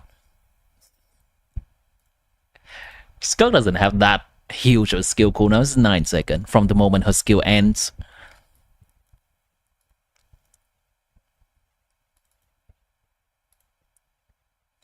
Here we go, chat. This video is gonna go in. Holy shit, I'm getting in that! There we go. We got our first contender for holy shit, I'm getting in depth, chat. And regarding information, it's kind of helpful. It's at the very low end of kind of helpful. The only saving grace is that it's showing, this video is showing off a little bit of SKIRK design that is less seen by some other people. Some details on the bike, the wing. That's it. Yeah, it's design informative. I'm okay with this. That's a chill video in comparison to the other. I kind of like the vibe. We have gone through about half of the videos that we want to look at. I wonder what Jello is talking about. Was first revealed to us, and I am genuinely surprised that Jello has access to the I've been able to early access server, access to SKIRK with the creator experience because he's a content creator that covers a lot of leak stuff. Without Farina, should you pull Shenhe, Marishise, or her sister I expect to see a lot of useful information from Jello. He is a content creator that is very thorough with his to answer all of this in this video, and although I have research, relatively limited access to the kinds of things I can test, I can confidently say that this character is insane, and I cannot wait to have them on my account. Welcome to Genshin Impact, where we build and test every single character. Thank you, Jello, for who you want to wish for and using the timestamp in your video. Thank you. Her in the overworld, her in the menu with her sword. I totally forgot she has a fin on her back. That is really cool. Here's her talent. I was only able to wait, hold on. She has a fin on her back. A fin? Really cool. Here's her talent. Oh yeah. I was only able to get her to level 9. There are no crowns on this account. And here's her points for noticing the fin. It's right around the level that I would normally have on my account, but the builds that I have for some of the sub DPSs such as Yelan and especially Farina are quite a bit worse. So we just have to factor that into our testing. Here's how she looks when she's fighting. Absolutely incredible. I will say, good stuff, good stuff. And of course, you know, we've seen this a lot before. The reason why is he has tons of resistances, which as long as all the teams I'm using have relatively equal resistance shred. This is the premium team for SKIRK right here. Same resistances in his main state, which we're gonna always kill him in the main state. Jello video almost SKIRK. I mean, his videos so basically it's just the tank usually covers the next incoming character very extensively. Other world bosses just don't last long enough. They don't have enough SKIRK is a character that's coming up and it's very hype. We weren't able to go into the abyss. So I wanted to start off. Sorry, Dahlia. Dahlia does have a dedicated fan base. It's just not as big as SKIRK. And how it performs against this boss with Farina Escoffier on 4-star weapons, everyone at C0. So this was Maria Shise. Pretty nice clear. I timed it at 21 seconds. And then this is with the finale of the deep galleries. And as you can see, it pretty much worked the exact same. Looking at these two footages, it looks a bit to me like Marishise Hunter is just slightly edging it out at this free-to-play levels of investment. But if you look at this informative situation here where everyone is on their signature weapon with SKIRK, Shenhe, and Escoffier all having Refinement 1 of their weapon, Marishise Hunter still seems to outperform galleries, if only just slightly. I really do think the burst playstyle is going to be relevant, so I wanted to do a test of the burst nuke as well. So here is the two comparing those. As you can see, galleries definitely outperforms Marishise Hunter by a decent margin. And adding on top of that, as you'll see in the team section, I was surprisingly happy with using characters such as Yelan or Mualani as replacements to Farina. So if you do have those are some of the options that wants to use Farina, locking SKIRK that's pretty cool. Marishise Hunter could be a bad idea. So on the whole, I think both are very, very close. There's some pros and cons to either, and hopefully these thoughts helped you get at least a bit closer to making your decision. If you're curious, these are the I would say stats, not the ideally I would want him to test this on a slightly tankier boss, like a local legend, because all of these times are too close to each other that a slight difference in execution could lead to just different result, maybe like half a second, maybe 1 second. So ideally I would prefer him to test the damage out on a tankier boss that requires maybe 2 or 3 rotations, so that we can fully see on average how these different options do.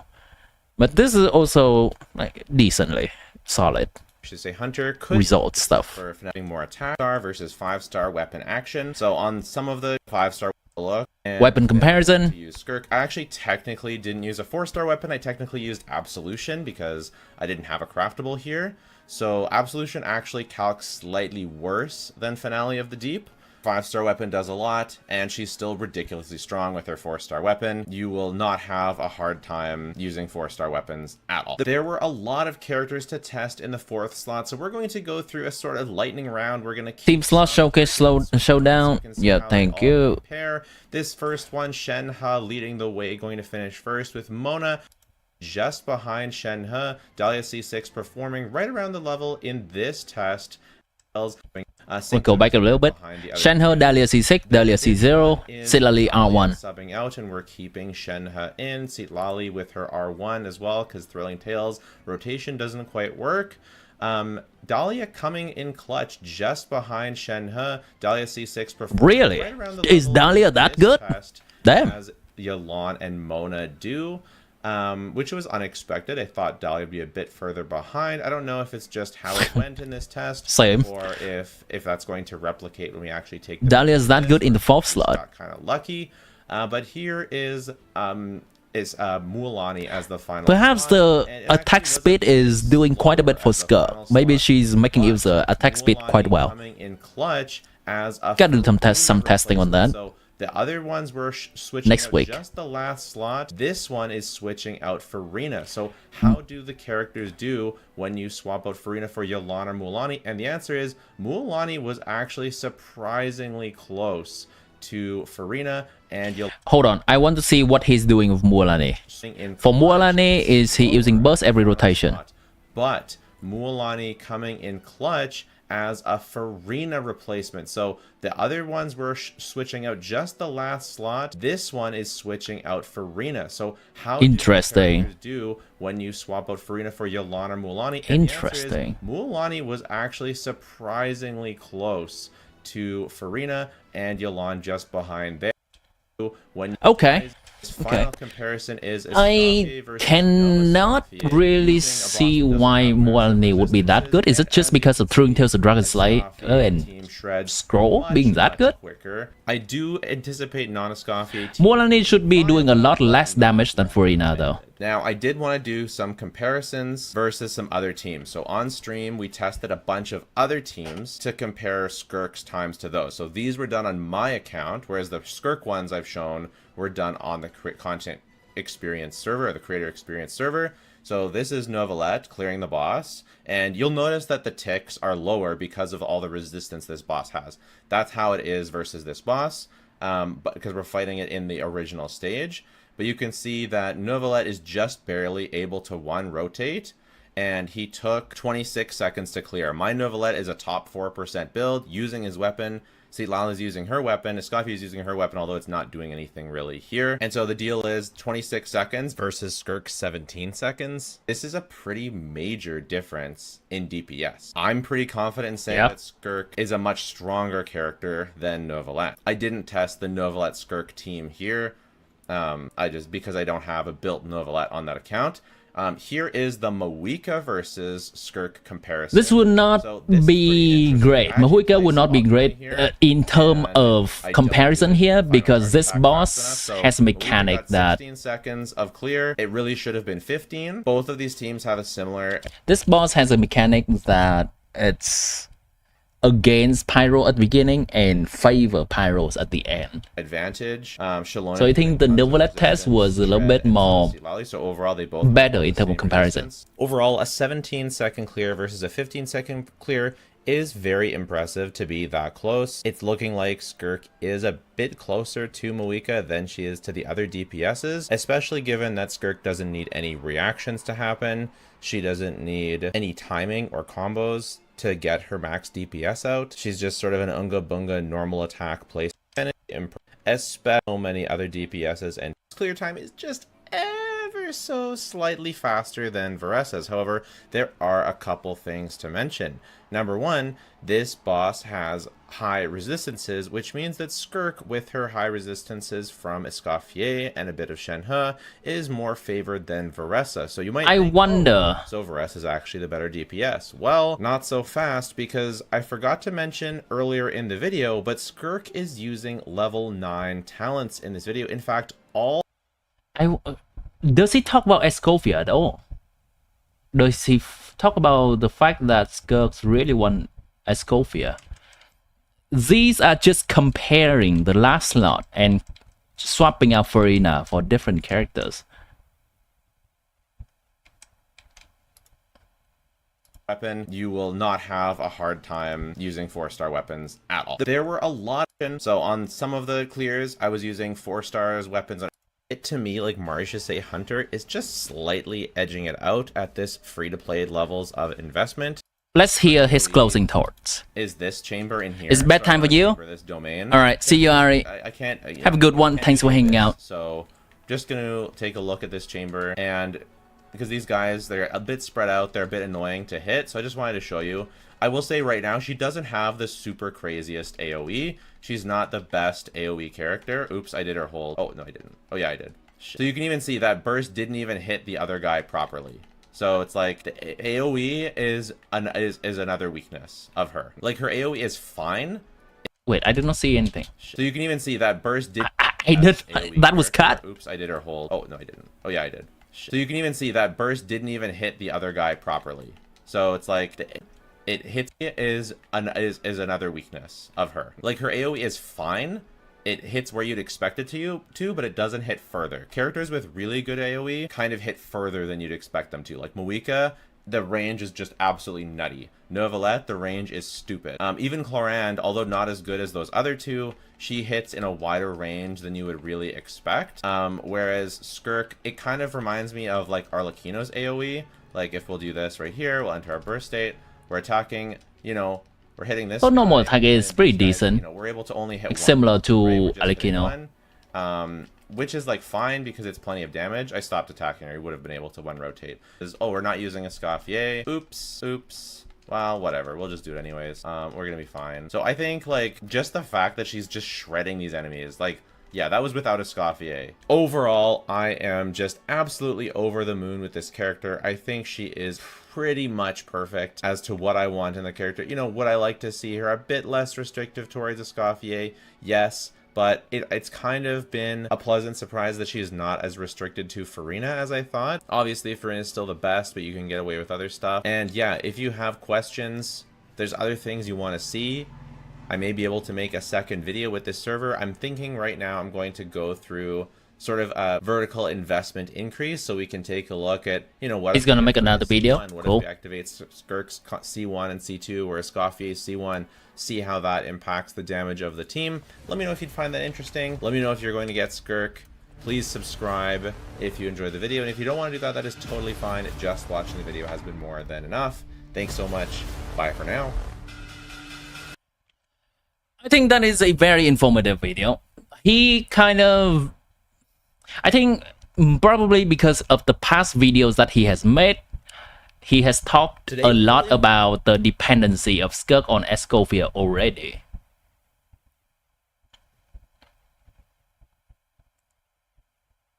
Holy crap, another video 43 minutes ago? This guy. This guy. In version 5.7, Genshin Impact is introducing artifact loadouts. So in this video, we're going to go over... artifact loadout guy. Okay. No, that's not the same. But that's a different thing. He put a picture of SKIRK in here though. It's a little bit misleading there, Jello. I would say for Jello, it is decently helpful. I don't think he is talking enough about the fact that Escoffier is very necessary. I'm gonna put him in the low big brain. Maybe because he's already talked about Escoffier enough in his previous videos. It is, once again,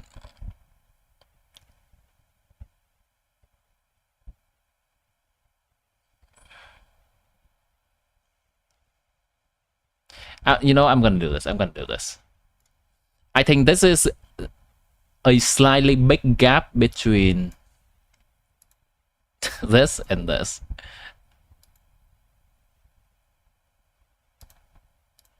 Because I'm looking at the name of the tier, and I think that maybe I'm gonna just slightly reduce the intensity of that, and maybe I'll put more people up there.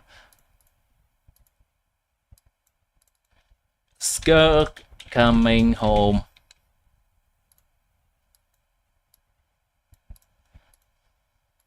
This kind of implies I'm pulling for consolation and I'm swiping.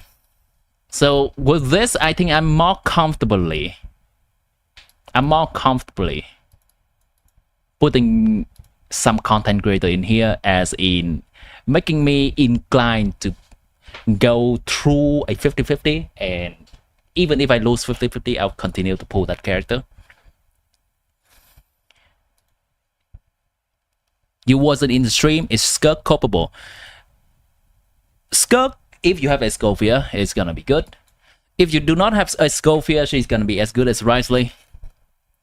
And Risley is a character that's kind of currently sitting comfortably in the middle of the pack right now, which is kind of where SKIRK is if she doesn't have Escovia as well.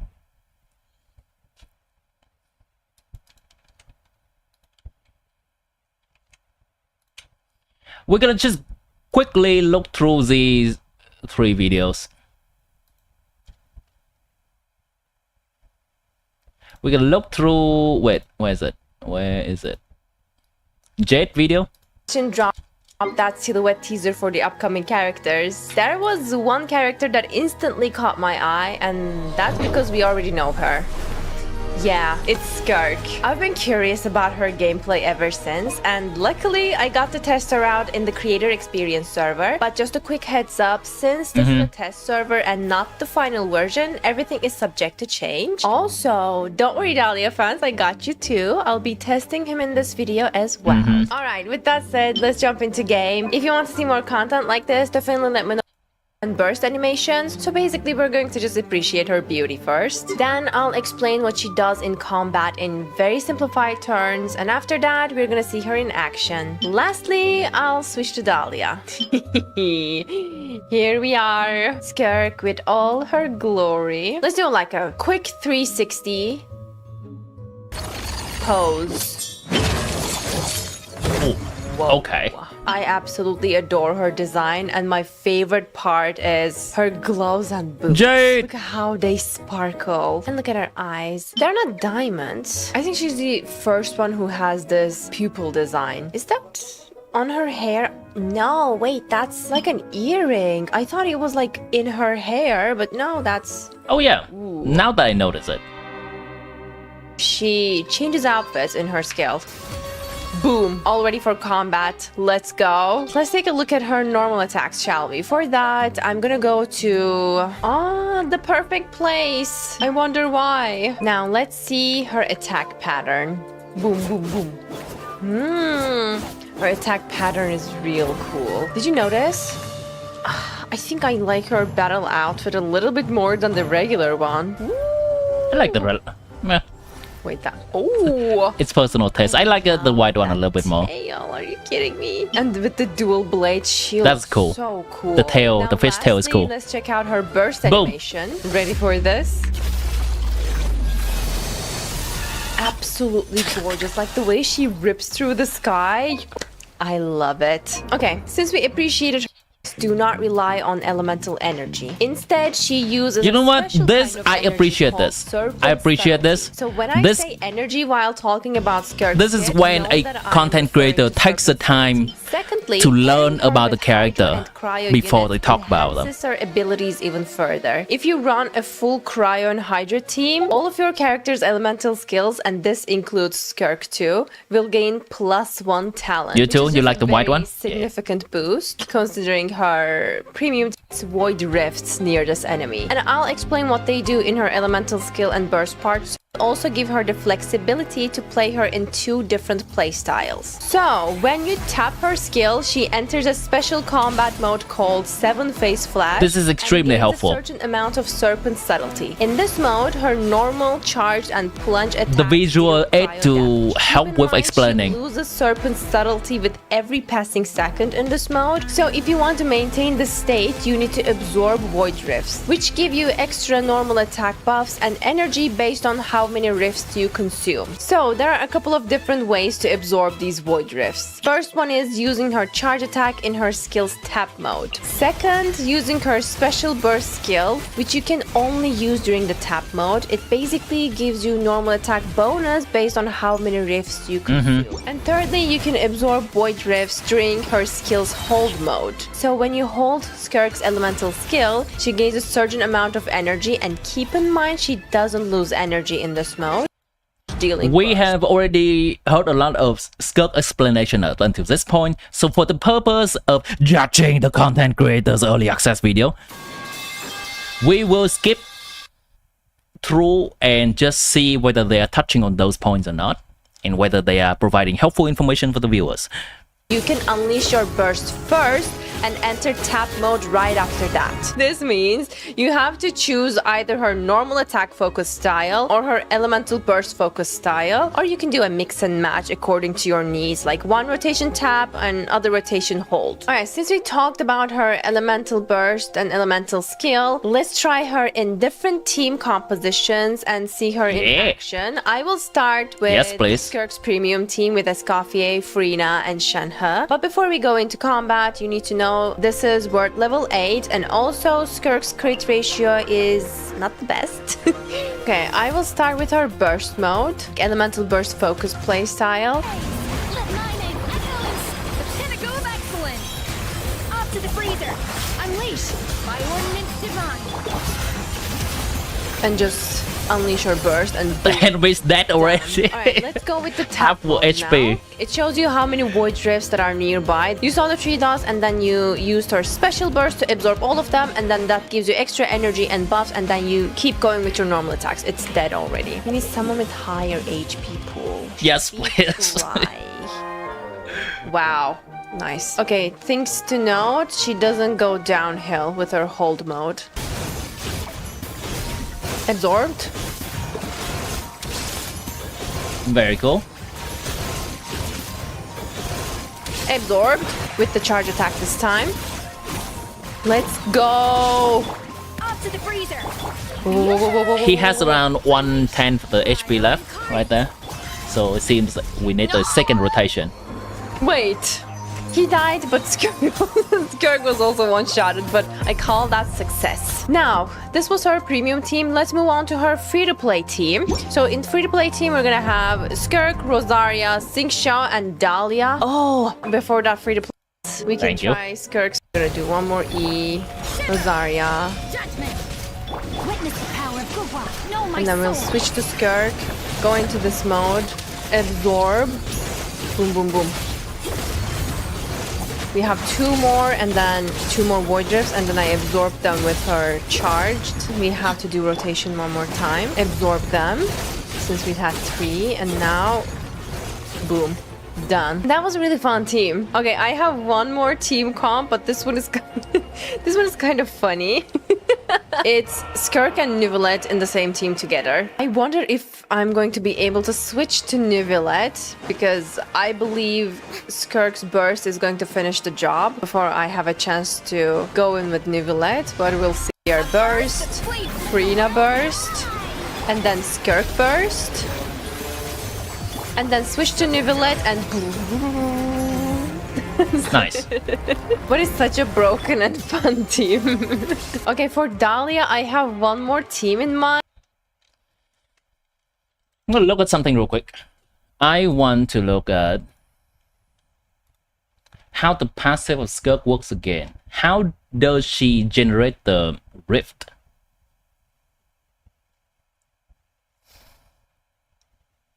Each character can grant SKIRK 1 death crossing stack, not this one. When a nearby party member triggers frozen, superconduct, cryosword, crystallize reaction against opponent, void rift will be created. This effect can be triggered once every 2.5 seconds. 3 void rifts created by SKIRK herself can exist on the field at once. SKIRK can use a method to absorb the rift, hit an opponent with charge attack, use special elemental burst, and when she uses the whole skill. So we kind of need constant application of hydro from the off field for SKIRK to reliably trigger 3 Void Rifts, because she's gonna apply cryo from on field, and that will be suffice for the cryo department. We just need Farina or Xingqiu or anyone, Yelan for the matter, from off field to trigger the freeze reaction. Cool. Regarding the video, I think it sits comfortably in the middle of the pack in terms of helpfulness. Jade.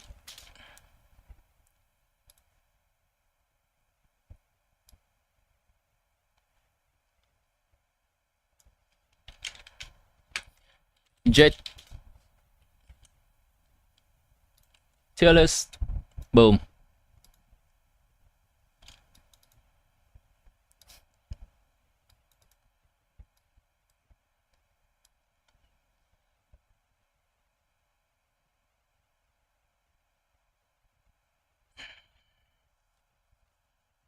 I'm wondering, is it better than... What's this guy's name again? What is this guy's name again? Voltia? Is this better in terms of making me feel like I want to pull SKIRK? I think it's around the same. It's not giving me much of an enticing reason. You can say here, you can say here, they're very similar. In terms of useful information, I'm going to put her here. She does go quite in depth about the build, the characters. As well, but the main gripe I have with it is that she's not trying this against like multiple teams against a different boss, or a more tanky boss. It's more so a showcase and not much of a comparison. She has 2 battle styles. She can use a burst and she can use her normal attack. If you want to play her on field, it's mostly just use her normal attack, and you can use her burst when it is the first chamber of Abyss or in the overworld, because in the open world it's much easier to get her special energy back. I would put Jade video in terms of helpfulness to be more helpful than the miscellaneous collected miscellany from Genshin.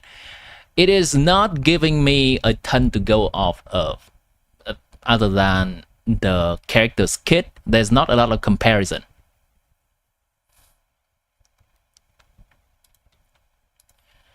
Finally, I went to lose. I'm gonna quickly glance through these again. I've watched this video before. I just need to refresh myself on what it is. He does explain about the kit. He gives a lot of comparison. Changes her palette when she's going to leave Black Sword, and a healthy amount of puns. The Deep and the Calamity of the Ishu, which both of which should actually perform better than the Black Sword. So do keep that in mind. Now, performing teams, gonna check again to see if he's talking about the Escofia situation. No Escofia. Gonna be close. Oh, all right. I count that as single cycling the green pudgy friend here, but definitely a big noticeable drop in terms of the overall team damage output in a single rotation. I did a couple more tests between Charlotte and Escoffier, and the clear times ended up being relatively similar to each other. This is for a couple of reasons. First, Charlotte actually takes less field time than Escoffier, thus allowing SKIRK to start attacking sooner. Second, Green Pudge's 1.645 million hit points is frankly too puny of an HP pool these days. In longer rotations and against much chunkier bosses, the difference will be much more significant. But for squishy enemies like the Green Pudge nowadays, it hardly matters. As of SKIRK's release, Furina and Escoffier are simply too powerful to have any real competition. However, the fourth slot is where things get a little weird. And just for fun, whether it's her burst playstyle or her normal attack spam playstyle or even her hybrid playstyle, SKIRK at a baseline just does a lot of damage. Her multipliers are honestly overtuned, and largely because she doesn't have any amplifying reactions like Melt to rely on. If I had to summarize SKIRK in just a few words, she is the most flexible, restrictive character in the game. So how is she flexible? Well, having 2.5 playstyles means she can fit on multiple different variations of freeze-related teams. She can be a sub-DPS nuker, she can be a phenomenal on-field main DPS with her normal attack spam playstyle, and she can even squeeze out a little bit of extra juice for a nuke plus normal attack spam playstyle. There are certain situations where you might choose one over the other as well. Her builds are also surprisingly flexible, with outside of her signature weapon, a lot of different weapon options, and she even has quite a few different artifact set options, with some flexibility in her goblet choice as well. Not only that, but she can easily carry weaker Hydro and Cryo characters like Mika, Candace, Chongyun, Dahlia, Charlotte, etc., because on top of the minor buffs and utility that each of them provide, they are still buffing her damage significantly through simply providing death crossing stacks for her. SKIRK also is a very interesting character in that she's pretty easy to just pick up and play, while also having a lot of potential for min-maxing, like Void Rift generation, combo optimization, attack speed breakpoints, and so much more, which will give both casuals and sweatlords a satisfying gameplay experience. Now, the issue of her being restrictive is super obvious. It is highly recommended for her to be ran with Hydro and Cryo characters, and only Hydro and Cryo characters, and preferably at least one from each element. She also really appreciates persistent Hydro application from off-field to trigger freeze for generating Void Rifts, thus making her the rift to make her skill longer. Oh right. And I forgot to mention earlier, but if you swap off of her during her E infusion, she'll lose that infusion, adding another point to the restrictive points scoreboard. And another point in favor of her restrictiveness is that Furina and Escoffier are just two of the best characters in the game, and thus there is no close substitute for either of them in a SKIRK team. Even if SKIRK is very powerful at a baseline, which I personally think she is, since there are hardly any substitutes that come even close to this baguette enthusiast duo, you'll still feel like you're missing out on a lot without one or the other. And one last issue is that she's not nearly as good with 4 cryo characters. That's a long list of issues right there, sir. Without Hydro, are you gonna add something to remedy this? There will always be a Hydro bonus cast member, which can help, but still, this is honestly a pretty annoying part of her design, especially given the nature of Imaginarium Theater, which is already restrictive in its own design. So yeah, if you like what you see, SKIRK is a phenomenal character, especially with Escoffier and Furina, and I personally think she's pretty darn good at free-to-play levels as well, because she has a great damage floor and is able to carry less meta Hydro and Cryo characters, and is further enhanced by the meta Hydro and Cryo characters. I personally think SKIRK provides pretty decent value for most people's accounts if you need a Cryo DPS character. SKIRK is honestly strong enough to carry very poorly built, minimally invested, low-tier Cryo and Hydro teammates, which makes her a pretty solid budget choice regardless. Let me know what you think about SKIRK down in the comments. Okay, and as I'm watching the video, I'm also slotting in I Win to Lose into the tier list here, in the informative tier list. I believe this is the most big brain video of all. Not only it has many different comparison of different teams, he also does calculation in the background and providing those helpful information. Yes. Where are the numbers? Where are the numbers? Something like that. Yeah. I think I Want to Lose video is sitting comfortably in the most big brain of them all.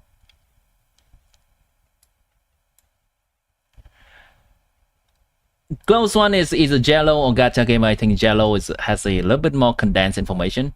Jello does not speak about the Escoffier situation enough. But then I Want to Lose really emphasize on the Escoffier and Furina situation, and the whole summary over here is 2.5.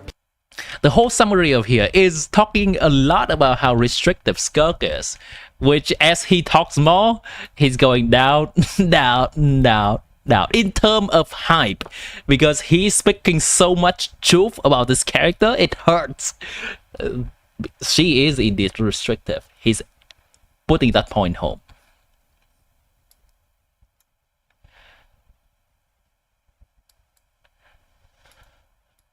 With that, we have only one last video from one content creator that I will also respect, that has access to the early access content creator server. This is usually a content creator, this is Jamie, that looks into a very niche mechanics of a character, potentially looking at speedrun stuff. Let's see if he has some kind of fresh things that he can say on the table. Immediately, this video is only 3 minutes, almost 4 minutes long. I wonder what he's gonna have to say about this. Related, but interesting nonetheless. First of all, did you know SKIRK isn't just a close range melee user? You might see all her swords, but actually her charge attack throws her twin blades that's in the new. air. Now, for example, let's say you're fighting the Aeon Blight Drake. You know, that guy flies in the air and exposes his core. Well, actually, SKIRK can break down his core and disable him. Look at that. What? SKIRK joins the ranks of... Okay, immediately informative. Cheese the Aeon Blight Drake when you don't have like a bow character, for example. Luckily, I know from experience, Xingqiu destroying that is very RNG, whereas SKIRK, it has nice AoE, looks very consistent. Perhaps you might find use for that in the future. Wow, redemption! The new Forza character Dahlia, and his skill can actually be thrown Wait, in what the air. the hell? And there's so many different layers to this. It's very interesting that this content creator discovered this. For example, you can stack Kazuha. Look at all the different characters you can utilize for the techniques. Look at all the experimentation you can do. And the layering is very interesting. For example, you might start off with Albedo's flower, but then you can put Dahlia's thing on Albedo's flower, and then you can re-put Albedo's flower on Dahlia's thing. Look at that elevation. Then you can stack Kazuha, you can use those wind bottles, and then you can use that extra gliding wind as well. It'd be very creative how you can stack all the good exploration characters and travel all over the place, especially as... You know what, this is actually provide me with a fresh perspective on both Dahlia and SKIRK. In all the new regions. Back to SKIRK for a second, because as it turns out, SKIRK's new model is kind of in between the medium-sized girls and the tall girls. People have been telling me this is kind of similar to Seat Lali, but I don't know exactly. As you guys know, different size models have different running speeds. So as you can see here, SKIRK's size model is pretty much in between Raiden's and Keqing's. If anyone has tested Seat Lali here, can let me know exactly.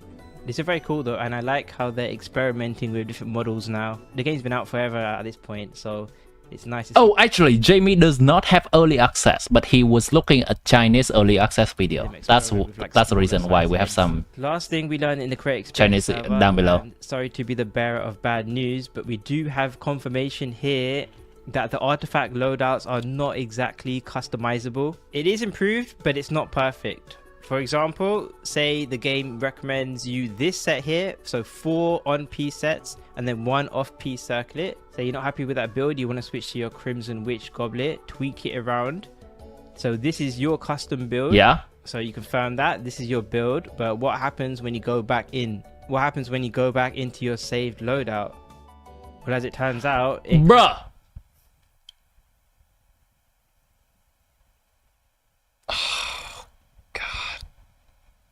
Oh god. Kind of only saves the go back into confirm that, tweak it around. Hold on. So this, do you have to click save or something, right? Please tell me that this person just forgot to click save. So you confirm that this is your build, but what happens when you go back in? What happens when you go back into your saved loadout? Well, as it turns out, it kind of only saves the previous one. It only saves the in-game recommendations. So that's a bit disappointing, obviously. It's not quite artifact loadouts. You know, technically there could be a hotfix on the release date. You never know. This is still the beta. Still, I wouldn't say this is completely useless because the update does help some stuff. For example, I'm using my Garni's fast equipped artifacts. Let me reset everything. So the game is giving me a melt build. Wanderer's Troop, and this is the build it will generate. The thing is, maybe you don't play Garnier and Melt anymore. You only want to play Garnier and Freeze. Then this, whatever I generate here, technically you could save this. So you could save it so the game remembers you only care about Freeze Garnier. But like I said, if you want to get a bit more spicy, if you want to switch out your different pieces, say for example I like this piece, yeah, just know that the game won't be able to save this specific loadout. So yeah, just a quick video for now. Thanks for watching, and hopefully very soon. This is technically not a video on the...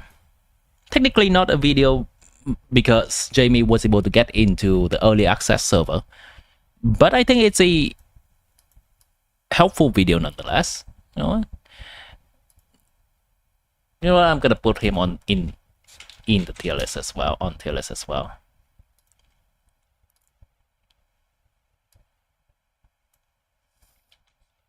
Jamie.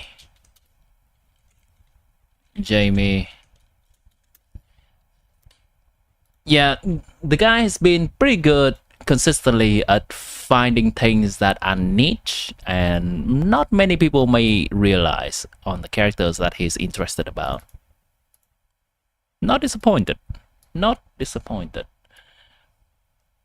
Information, even though we don't have a lot of information about SKIRK, I'm gonna honorably put him in here. It's big brain. It's not about SKIRK combat kit specifically, but it does have provide the information that she can do the charge attack to enemies on the air. You know what? I'm gonna put. Is it big brain or kind of helpful? Big brain or kind of helpful? I don't know. What else? If there's one more piece of information.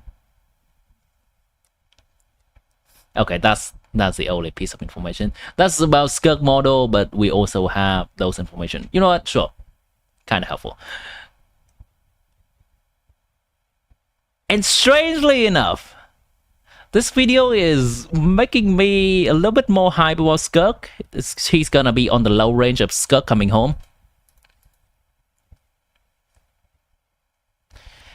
As I mentioned at the beginning of our process of making this tier list, the more a creator is being informative about the SKIRK and Escovia situation, the less hype that creator is making me feel about pulling SKIRK. Because keep reminding us that SKIRK needs this character. Damn it. Which seems to be the case. Other than that one brand video where he doesn't seem to have put a lot of time and effort into making the video, I think all other content creators' video are accomplishing one thing or another, which is pretty nice. Yeah, I'm gonna post this to my Discord.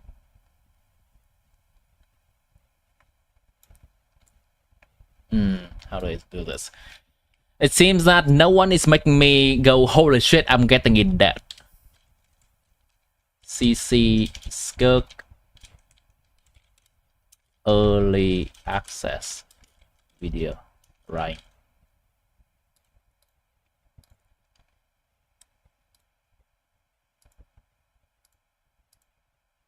Gray. Hi.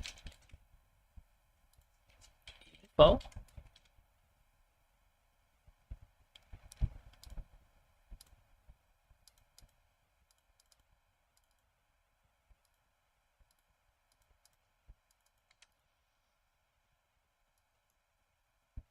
Let's save this.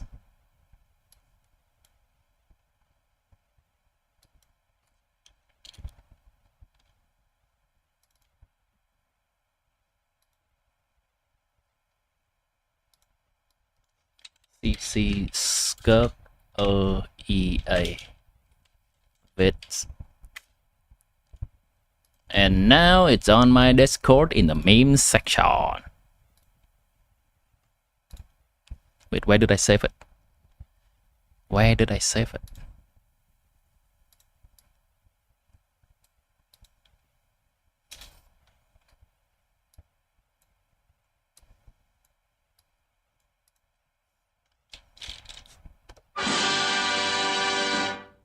There we go, chat. We have accomplished what we set out to do today, as well as looking at a lot of SKIRK stuff to properly get ourselves hyped for next week. These videos are extremely informative from these content creators, and I believe they do provide the very accurate picture of SKIRK to an average Genshin player. Now, once again, I repeat that we are only looking at these videos in terms of with a brightly learning eyes from me, a small content creator, to these big content creators. And any critique is toward the video that we watch specifically and not to the content creator as a whole. Disclaimer from my lawyer requiring me to say so that I do not get sent death threat anytime soon. So best help in 6 hours, 7 hours.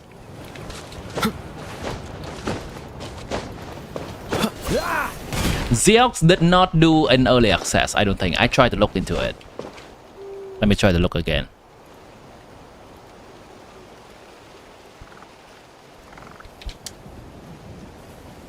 Xeox early access SKIRK.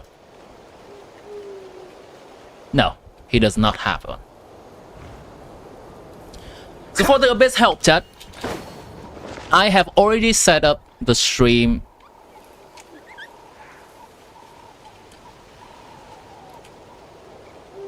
later on today. Let's go to my channel. Come on, let's get moving. We're not frozen in place after all. Re-welcome every 40 minutes. Abyss help join giveaway. You can join these scheduled stream to know exactly what is the time for these upcoming stream in 7 hours to be exact. So if you want to join in the fun, see me struggling with other people at Abyss, helping them, providing helpful information during account review, as well as joining into the welcome giveaway. Feel free to join in 7 hours from now. I will also do one more Abyss help stream in 1 day and 7 hours from now, so exactly 24 hours from tonight's Abyss help stream. If you wish to join, I'm looking forward to see you there. This will also mark the end of this stream right now, as I will be going to grab some lunch and then prepare for the glorious Abyss help stream this evening. Kaya will be greeting us off today, chat. Thanks for having been hanging out with me, talking about SKIRK, talking about different content creators, getting hyped about the characters coming up and the patch coming up. I appreciate you for hanging out, Jan, whether you're just looking in the background or actively participating in the chat. With that, let's get a little bit of music going on in the background as we're coming to the end stream screen here.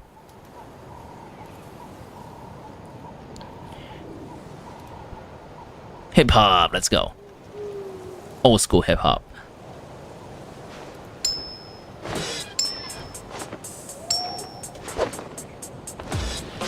If you have been finding this to be a fun time, chat, you can support me by like, subscribe, follow.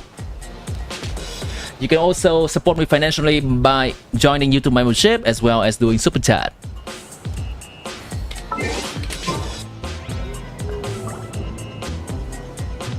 Music.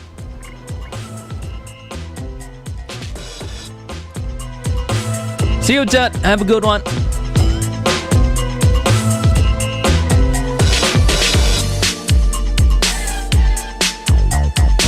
Thanks for the compliment. Good chat.